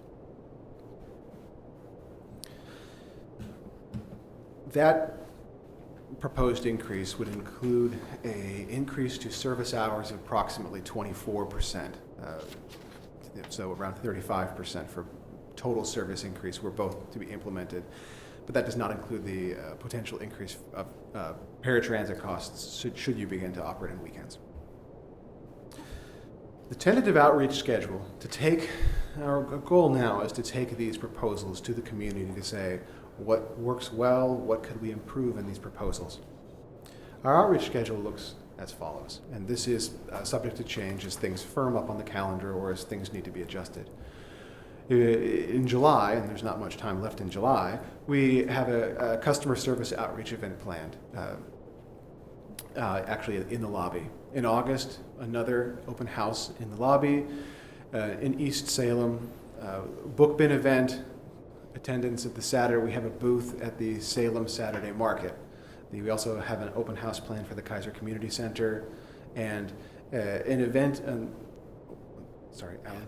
Could you just, board, the slide on the overhead is different than in your packet. This is the most revised slide, so. I forgot to mention that. Yeah, we've been developing these schedules over the past weeks, and we've really had a lot of things solidify over the last couple of days. And I wanted to put the most recent one out here, even though it's not reflected in your packet, because since this is televised and whatnot, I wanted to make sure that you had the most recent information available. So, yes, this is the more current version of the outreach schedule. Thank you. So August continues with the Salem Saturday Market, Keizer Community Center open house, a North Block event on a Wednesday. You can have a booth at the Salem Saturday Market. That kind of flexibility isn't available for the Wednesday market, but due to our proximity, we thought we might be able to use the North Block to put our own booth up, at least gathering some of the foot traffic from the Wednesday market. August outreach also includes the South Salem Senior Center. September includes the Center 50 Plus and a West Salem outreach event at the Urban Grange Coffee Shop. Salem Saturday Market, Hispanic Heritage Month Breakfast.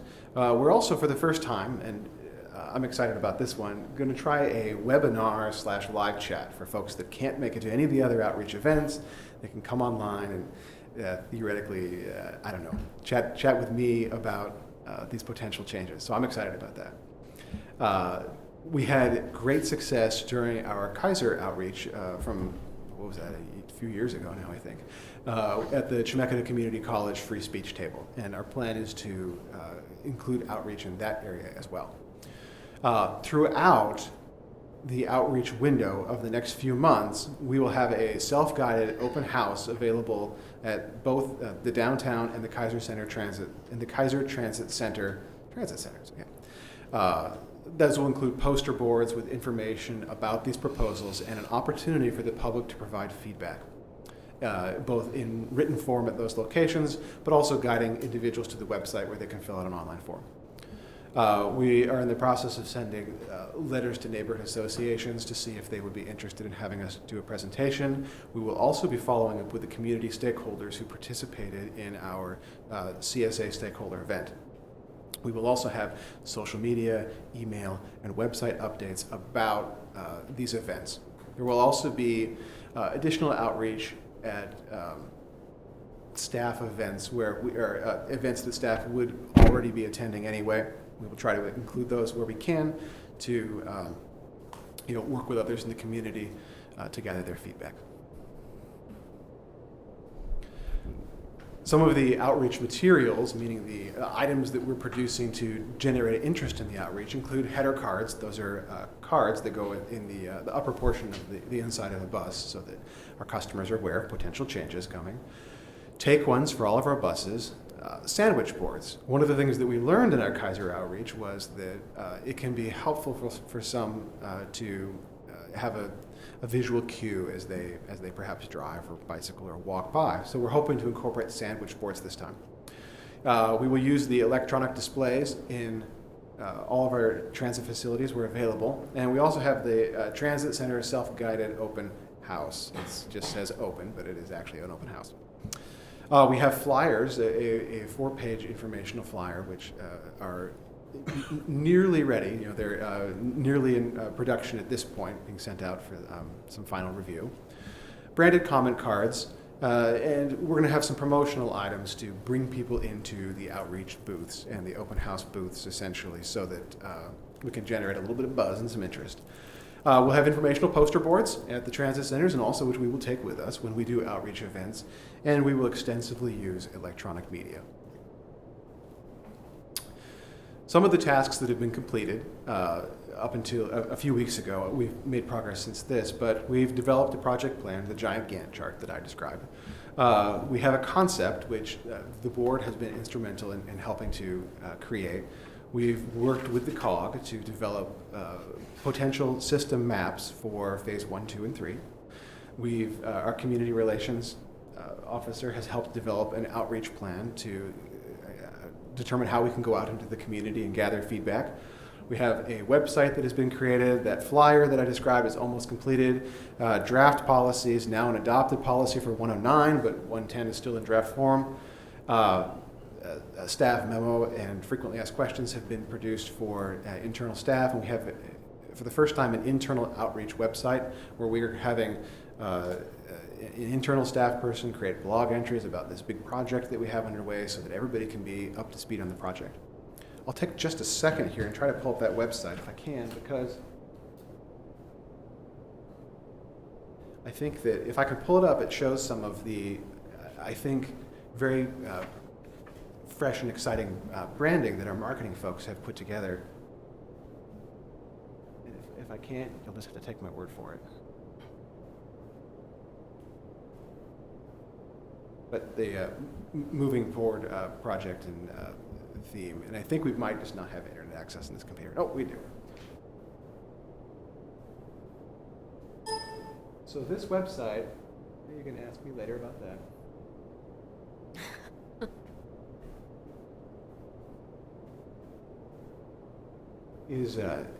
Does exist on the website, but it's not linked anywhere, so it's kind of a hidden page. We haven't unveiled this yet. It's still sort of in a development version. But we have like I said, I think a fresh and exciting look with the moving forward and an opportunity for our public to review the proposed maps in detail, both the 5-day proposal and the future phase 2 and 3 expansions that we've talked about, with additional funding expansions. Finally, at the bottom, it describes how we got here. It includes actually an excerpt from the board meeting where Jarrett Walker provided his presentation, and a link to the comprehensive system analysis plan itself for those that are interested in learning more. Finally, the website has a comments area where individuals can provide their comments on these proposals. So, my kudos to the marketing department for coming up with that in such short notice. Some upcoming tasks exist, though, including outreach. Community relations is spearheading that, but it will be an all-hands-on-deck event with planning and various other individuals from across the organization attending as many events as we can so that we can gather as much public feedback as we can on this. Operations will be performing a feasibility check, letting us know if, yes, indeed, you can turn a bus around there or no, that particular section is problematic, so that we can make sure that things work from an operational perspective as well. A Title VI analysis is scheduled to occur shortly. And as I mentioned before, internal outreach is something that we're taking very seriously with this project to try to make sure that we gather feedback from everybody and make sure that everybody's up to speed on what's going on with the project. Some major remaining milestones and some items that affect the board, of course, are the July 24th board adoption of the policy and the review of outreach. And then a September review of the concepts post outreach. So we'll provide a summary of all of the outreach and the whatever the concepts looked like after we've received all that feedback. We'll then work through that, try to come up with an actionable proposal and present that to the board again in January for your review, consideration, and the theoretically opening of a public comment period. Then in March, we would return after providing any additional feedback from the community, and if all goes well, we will be able to adopt those proposed changes with an ultimate implementation in June 15th. So that concludes my presentation. I'm very excited about this project. It's a big deal, and it's exciting to be involved in it. And I would be happy to answer any questions that you have. Marcia. In the policy adoption, if we adopt this policy, are we adopting reduced evening service to end at 9 p.m.? Because I have major concerns about that. And when I see the maps up there, I don't see service hours. Commercial establishments in the downtown core and in the outlying areas run their staff to after 9 o'clock. Chemeketa Community College uses the service, and what we found when we were finally able to provide evening service a long time ago in 1996, or we passed funding so that we could do evening service in 1996, we found we grew ridership during the day because people knew that they could get home after 7 o'clock at night. Mm-hmm. So one of the things that I do not see on that flash is your proposal that we adopt a policy that says we're going to end bus service at 9 p.m.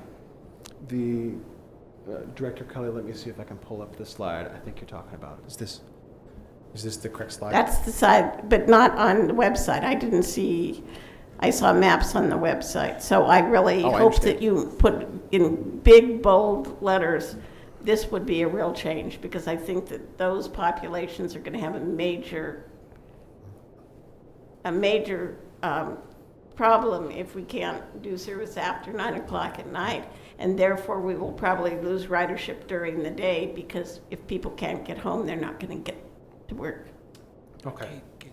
So adding service hours more prominently on the website, probably just on the map itself, so that anybody that's reviewing it better understands what those service hours look like. What the proposed service hours are. And my question to you is, if I vote yes, does that obligate me to a 9 o'clock p.m. stop time? One question I do have, when you say up there reduced evening service 7 to 9, are you meaning reduced amount of service or reduced frequency? Reduced frequency. That's what so we're not initially looking at reducing We have service runs that run now. until 9:45. Yeah, and that's still planned. Is that correct? That is still having routes that run to 9:45. Yeah. We haven't done the specific scheduling for the routes. It's just, at this point, it's really general, like 7 to 9-ish. We have routes that depart before 6 a.m. now. I think the intent of that comment means after 7 p.m. it's reduced frequency, not reduced service. Yeah, that's, Because the concern that I really have is what happened Correct. by growing ridership during the day because people could go someplace else. And we have populations that are captive until a time certain. Classes at Chemeketa, other things that are really the backbone of our ridership. Yeah, I'd caught that he was saying, and I think the intent means we go from 30 to 60 minutes, not stop service after 9. Because it's a little bit off-putting, and it's also very concerning. And I've just had this really ugly, busy week, so I want to make sure that I understand that. Yeah.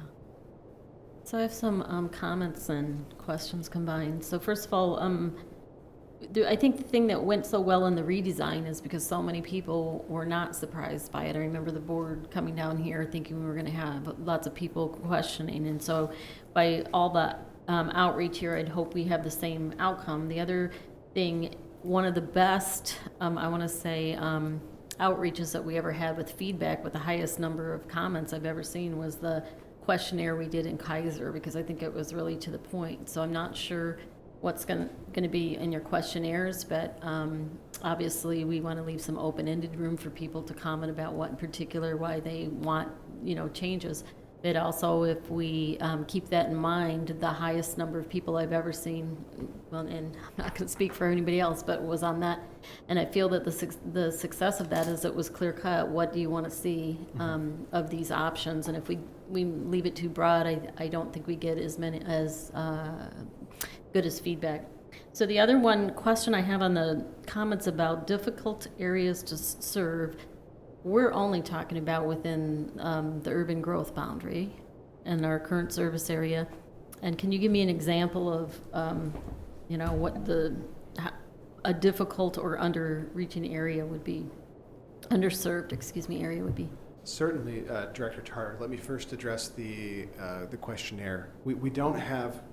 We struggled a little bit with that because the GovSer outreach was easy in the sense of a questionnaire because it was almost like voting. There was which of these scenarios do you think is the best? And in this one, we don't have those scenarios because it's a broad service change. I guess there's existing and proposed phase one. So we have made it more open-ended. The unique thing about this service change is that we're doing 2 outreach rounds. So I mean, this is round 1, and we could tailor our message a little bit differently in January if we're finding that we're not getting that feedback. Regarding the second issue, I'm sorry. The difficulty with an example of underserved or difficult areas? Oh, excellent. Yeah. The example that we've given a lot is West Salem. It's not the only example in the system, but the Capturing the Ride folks did, I think, a really great job of encapsulating some of the challenges that we faced in relatively low density areas or areas with low ridership or that are difficult to serve, windy, hilly streets, places where it's difficult to get a larger vehicle, or with density that just hasn't been successful with transit at this point. And so when you think about what you could do with that alternative to fixed route transportation, you look at the hills of West Salem, and the proposal has a gap in coverage there that we may be able to fill if we had additional tools, is the thought behind that. Does that answer your question? Yeah, so it's not going to be something like we have a business in town that has a destination and they feel, they're underserved for whatever reason. It's more going to be, you guys are looking at what truly areas or gaps that we're missing if we or when we change the service, right? It would be for filling gaps. Yeah. I think if I understand what you're saying. Yeah, I just was curious what was behind that one, so thank you. And I'm sure that we're going to be writing along with you on these proposals and changes in our work sessions and such. Certainly. I will be providing the board with regular updates on how things are going. In the milestones, I listed the kind of like the decision points. There's a few critical times when the board must be involved. Like, we can't move forward without the board on like several occasions throughout this project. But updates will occur regularly. In fact, Well, getting back on Marcia's subject, I think it's a matter of semantics how you say it, but I think you're thinking the last pulse of buses leaves at 9 o'clock like it does now. And so maybe you need to say service with somehow so people know that there's still a 9 o'clock departure from the downtown transit mall. And I guess those go out and then you can ride back downtown on those buses? It does. Director Krebs, I think you're right in that it gives the appearance that everything shuts down at 9, and that really isn't the case. That's just internally the start of our process. Marcia's other statement, I've worked with other bus systems, and having 7-day-a-week bus service would increase the ridership on the existing system that's there today by 10 to 20%, because people can't get home or they can't use it on the weekend, so they don't use it at all. They buy a car. And it has a lot of implications, and I think most of the board supports what I do. I support what you're doing. Marcia?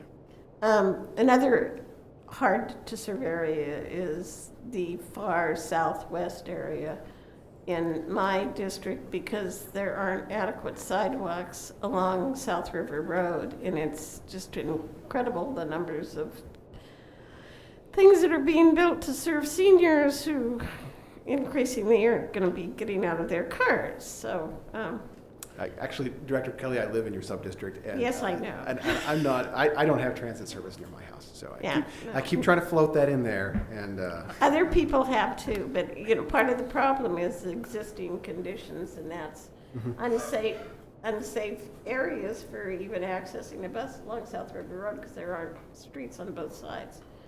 And so people have to understand that we have to work with other jurisdictions, and it's a real tight little area, but that would be another underserved. Maybe something when you're going out to the public and you put these bullets here that indicates that this is not a drop dead time, but a potential last pulse time, because although maybe you shouldn't, maybe that way the people who want service on the last little bit of time will come out of the walls and say, what do you mean? yeah, they might. Okay, any Thank you. So on phase 2, it talks about how the extended evening service looks. Is Mhm. that the sort of service where it says from 15 to 30 minutes, from 30 to 60 minutes? Is that what it means by the reduced evening service, 7 to 9 on phase 1? Director Coy, that's actually exactly what it means. It just saves us from not having to use an additional map. But essentially, the phase 2 map, what that looks like, is what that regular service looks like in the later evening Okay. with those reduced So, services. just that might be a good way to address what Director Kelly and had asked for, just to make that really clear. This is what the evening service would look like in phase 1, proposed from 7 to 9, and in phase 2, extended to 11. Just a thought. And is that also pretty much the same service that would be operated then on Saturday, Sunday holidays in phase 3? It's very similar. The frequencies are turned down a little bit more, and there are a handful of routes that don't operate, or Okay. propose not to operate on Saturday and Sunday. But the structure is very similar. Okay. If it's not exactly the same, I was just thinking, have it be really simple. But if it's if there's some differences, then yeah, that makes sense. The other question that I had was with regards to the outreach. What months are you going to be going out to the neighborhood associations? We're hopeful to, let me go to the outreach list here. We're hopeful to send out a letter to the neighborhood associations in like this week would be our goal for sending those out.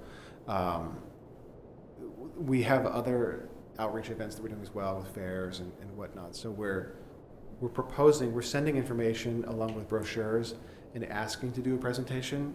Not all neighborhood associations may have time or want us to do a presentation. So we're sending, it's one of the reasons why we have a brochure produced both in English and Spanish, which we'll be including in that as well for, if we can't speak to them, at least for distribution. Okay, and I guess I ask in part because as the president of a neighborhood association, I am setting up our meetings right now for the rest of the year. And also, I would imagine that as board members, we would like to know when you're going to go to each association in our districts, especially, Okay. so that I think that would be great for us to be there. So I guess my encouragement is to keep us in the loop. Certainly. And knowing a general time frame also helps, given we meet once a month. So if you tell me today that, the best month for you to come is, then I'm sure that I can give at least some time on our agenda. And then the other thing with regards to the outreach is you mentioned like the Keizer Civic Center that you have an August 19th date. And I'm just curious that the Civic Center really can be very busy if there's something that's going on. Mm-hmm. But if there's not, then it's not busy. So I'm curious if you've coordinated that with some other event that you're going to capture people that are already there. We have, and Sadie Carney was reporting earlier that how many events are going to be there? I'm not sure, but several of the meeting rooms are booked, and Yeah. we are in the lobby of the Keizer Civic Center, and we tried to overlap the time generously on the sides of the meetings that were already taking place so that we could get some of that intercept traffic. Okay, so for the most part, are the public outreach chosen on in locations and times when other things are already happening? When it's possible and appropriate, yes. And if not, we hope to just draw people in through advertising or sandwich board notifications, header cards, really kind of a full court press on letting the public know. Okay, and the Keizers, I really enjoy going to the Keizer City Council meetings, and that's a great time to also coordinate with the council and let them know what's being done as well.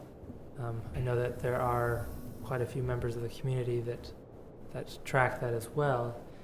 Is there any plan to go to this Keizer City Council and let them know what's going on, pull them in, have them start using their networks to get the word out for some of these upcoming events? Yeah, I'll take that one. What we've been sharing really is general community outreach. It's on our list we're actually hoping to have work sessions with both Salem and Keizer City Councils to go more in depth on the plan. We haven't got those scheduled, but sometime in the fall we'll have work sessions with each council. Okay, and with chambers as well, by chance? I think chambers are on the outreach process, yeah. And Okay. if they want in-depth ones, we will do it. Okay, like a policy committee sort of outreach, Salem Chamber and We are going to try to get on everyone's agenda. Okay, perfect, thank you. The policy committee for the Salem is going to be doing political things for the next couple of months or 3 months. I don't know how long. They're going to have face-offs for the next few. Other questions? Okay, well, thank you, Jared. All right, thank you. Oh, I think you just did yours. No, I have more. Oh, yeah, okay. So I just have a couple of comments to add. One, a lot of talk about outreach and keeping you informed. Once we get this 4-page flyer out that has all the events, you will get that, as well as we'll ask you to keep checking the website as we keep adding new ones when we get neighborhood associations. So you're welcome to any and all to sit in and listen on the outreach. So you'll have all of that, so you can come to any of that. The other thing, I just want to talk about the Moving Forward team. If you recall, last month you accepted the CSA report. And so I've really pushed the Moving Forward team pretty hard, because June sounds like a long time from now, but in the planning world, it's not that long. And so it was really critical to get this initial outreach. So they've really been hustling to get this outreach together and all the marketing materials. So my hat's off to that group, because we really want to roll this out in a positive fashion. This is one of those defining moments for us. This is a way to really show we are moving forward. We have a new plan based on some great consultant work by Jarrett Walker, who's well known, and it has a plan for that weekend that will hopefully begin that community conversation about how are we going to get there. And so it's a pretty exciting time. The Moving Forward team meets every Thursday to prepare for the outreach, and then they'll get into the planning. So we are all in on this, and I think you're going to see, to use our tagline, that this is really going to show the community that Salem Keizer Transit is moving forward. So, Great, thank you. And that's just an information item, so we don't need to vote on it. correct. Reports, fourth quarter finance report. Yeah, thank you. Jared Isaacson will present our fourth quarter report.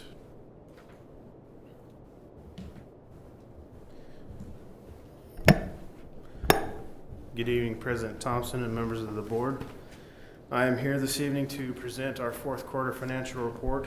This report is actually fulfilling a statutory requirement that we provide a report to the board by the July 31st deadline of each year. Annually, the board adopts a budget which includes resources and requirements, and this report focuses on that level of detail. We also will be providing a full report once the audit is finished and complete sometime this fall. This report does include each of the funds on the budgetary approved level, and in your packet is more detail going into some of the higher level areas of each of those funds. As of note, the first phase of the field work of the audit has been completed with no major issues being raised. The auditors will be back in September to complete their field work, and things are looking good so far this year.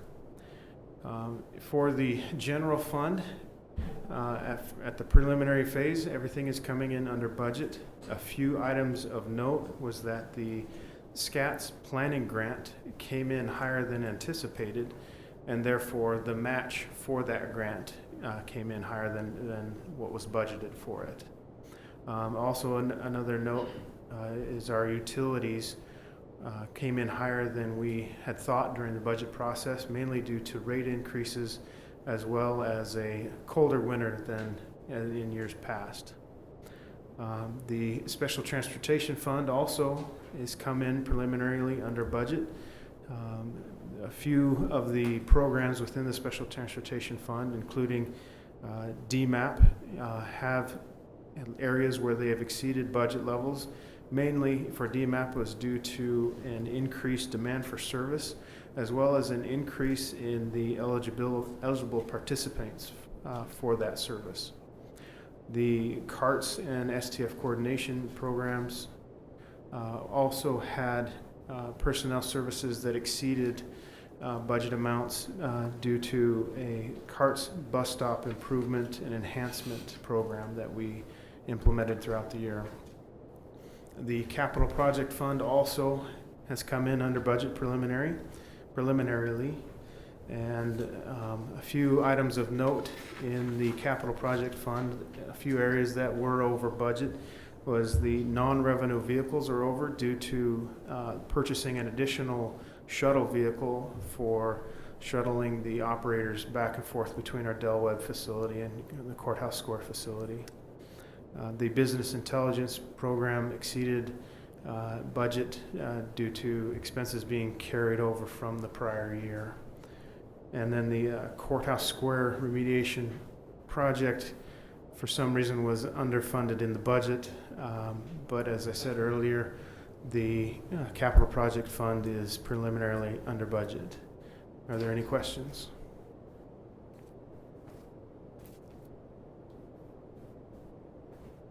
Questions?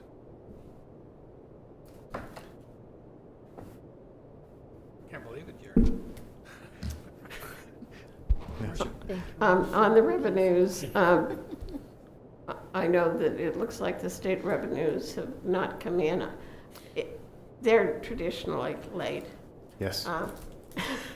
So for new people on the board who might be seeing this for really the first time, they wait until they can figure everything out. And so our year is ended, but the state keeps the money for quite a while. Correct. So we are not anticipating any changes in that, are we?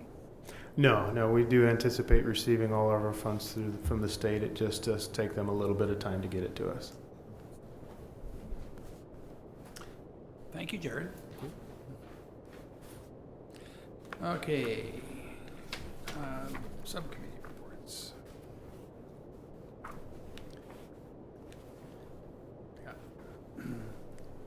COG has not met. That's the kind of Willamette Valley Council of Governments has not met. We'll be meeting next month, I think. Specialized Transportation Fund Advisory Committee meets, I think, Monday, so it hasn't met this month. How about the AMWAC? The Mid-Willamette Area Commission on Transportation traditionally does not meet in July because it would have been July 3rd this year, so we tend not to meet because it's almost always close to the 4th of July. We will be meeting next week. SCATS? SCATS met this Tuesday, and mainly it was a lot of housekeeping things, and of course there's a lot of angst in all the planning organizations because of what's going on in Congress. And we did have a very interesting presentation on the Salem Freight Depot, which is being turned into the Greyhound bus facility. And it looked really good. And I sent a copy of that out to the board members. But there wasn't too much on the board, on the agenda for transit type stuff, just generally planning and approving different procedures and so forth. That's the Salem Keizer Area Transportation Study Policy Committee. OMPOC. OMPOC met last Friday. See, I've had a busy week.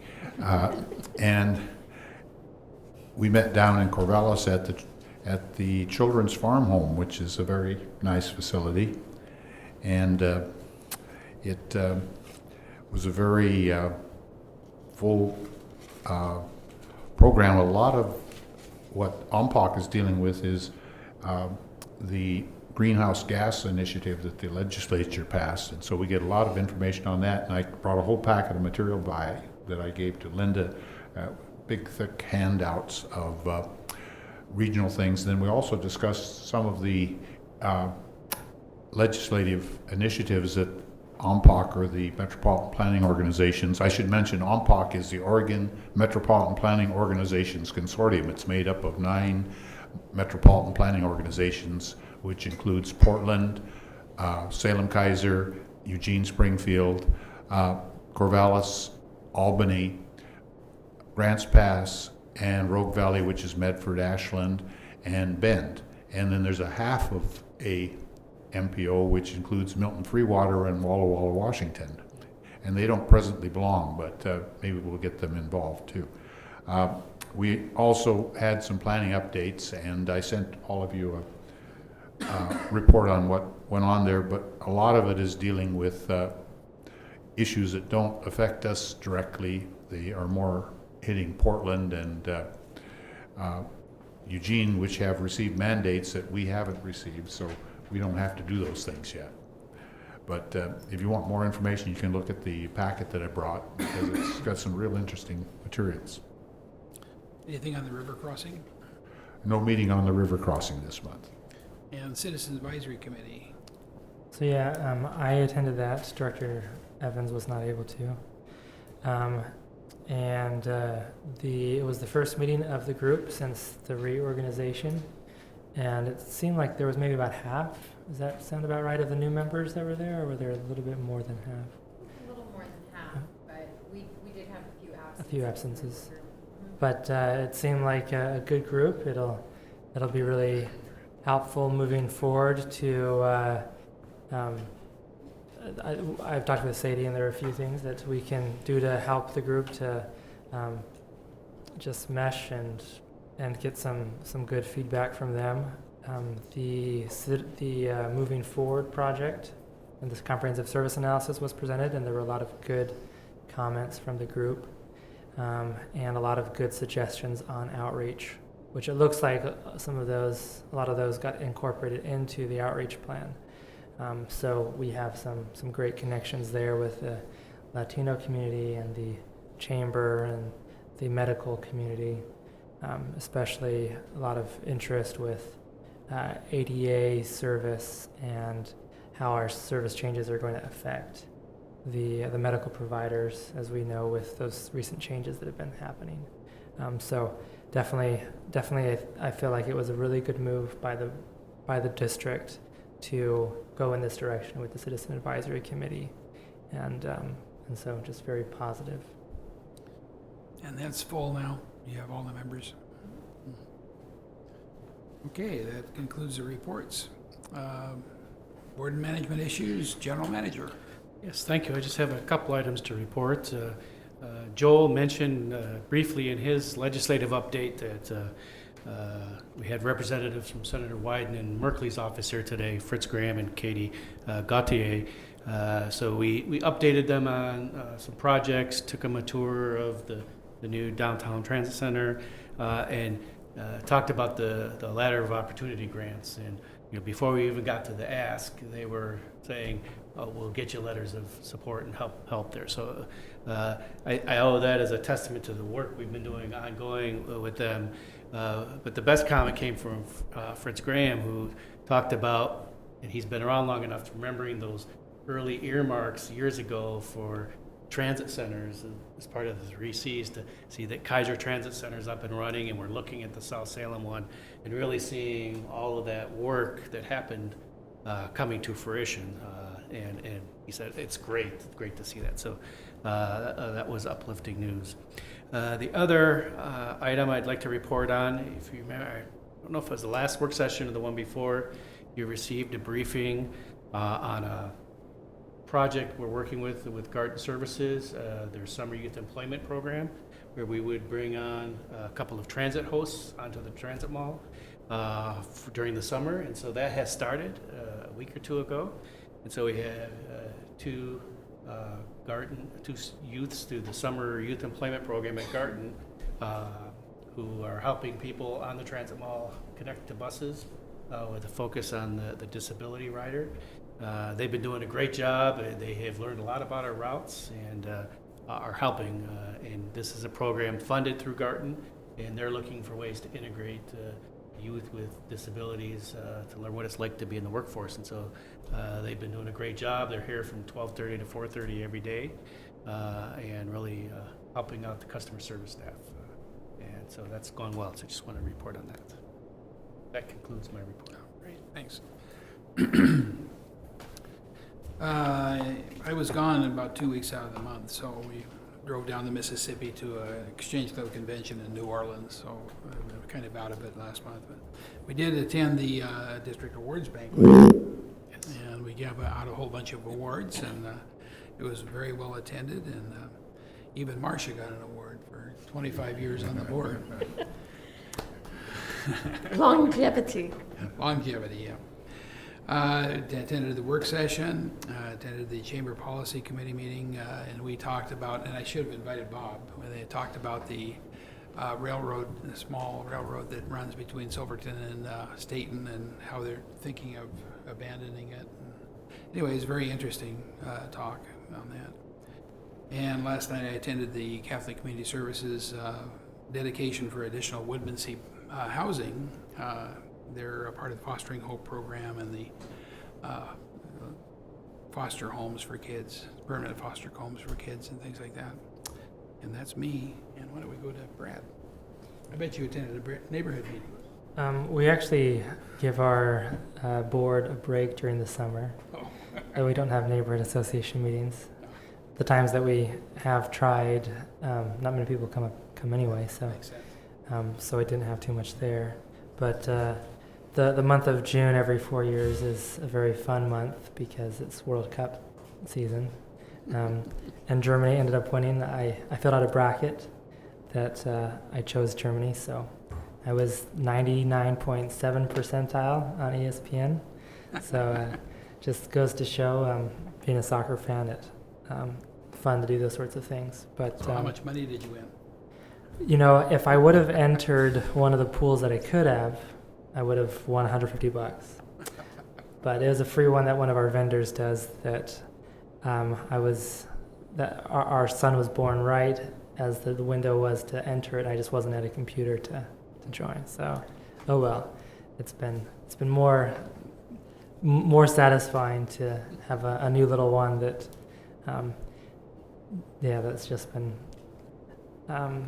a good addition, a great addition to the family. So other than that, besides some of the meetings with the CAC and with the work session, it's been mostly family and summer and soccer. Vacation and work. So I really haven't been to very many meetings in July, honestly, except for this one, just between vacation and really getting slammed with work. So we didn't really talk about this, but I brought it up before that now they successfully have 3 runs from Salem to Mastercraft, and I think it's great that we can do that for one group. Too bad we can't do that for more, turn those into better routes on the regional plan or something like that, you know. And I know we don't have a lot of funding for that, but I think that's great that one company was able to establish that. But other than that, no, just lots and lots of work. Hey, John.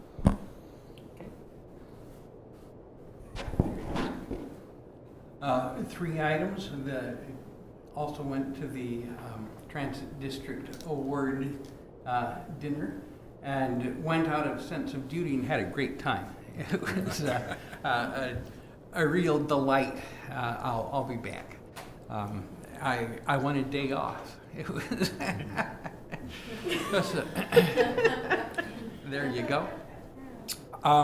Went to the local neighborhood association. They're going to be very keen to see our outreach on the CSA and the moving forward.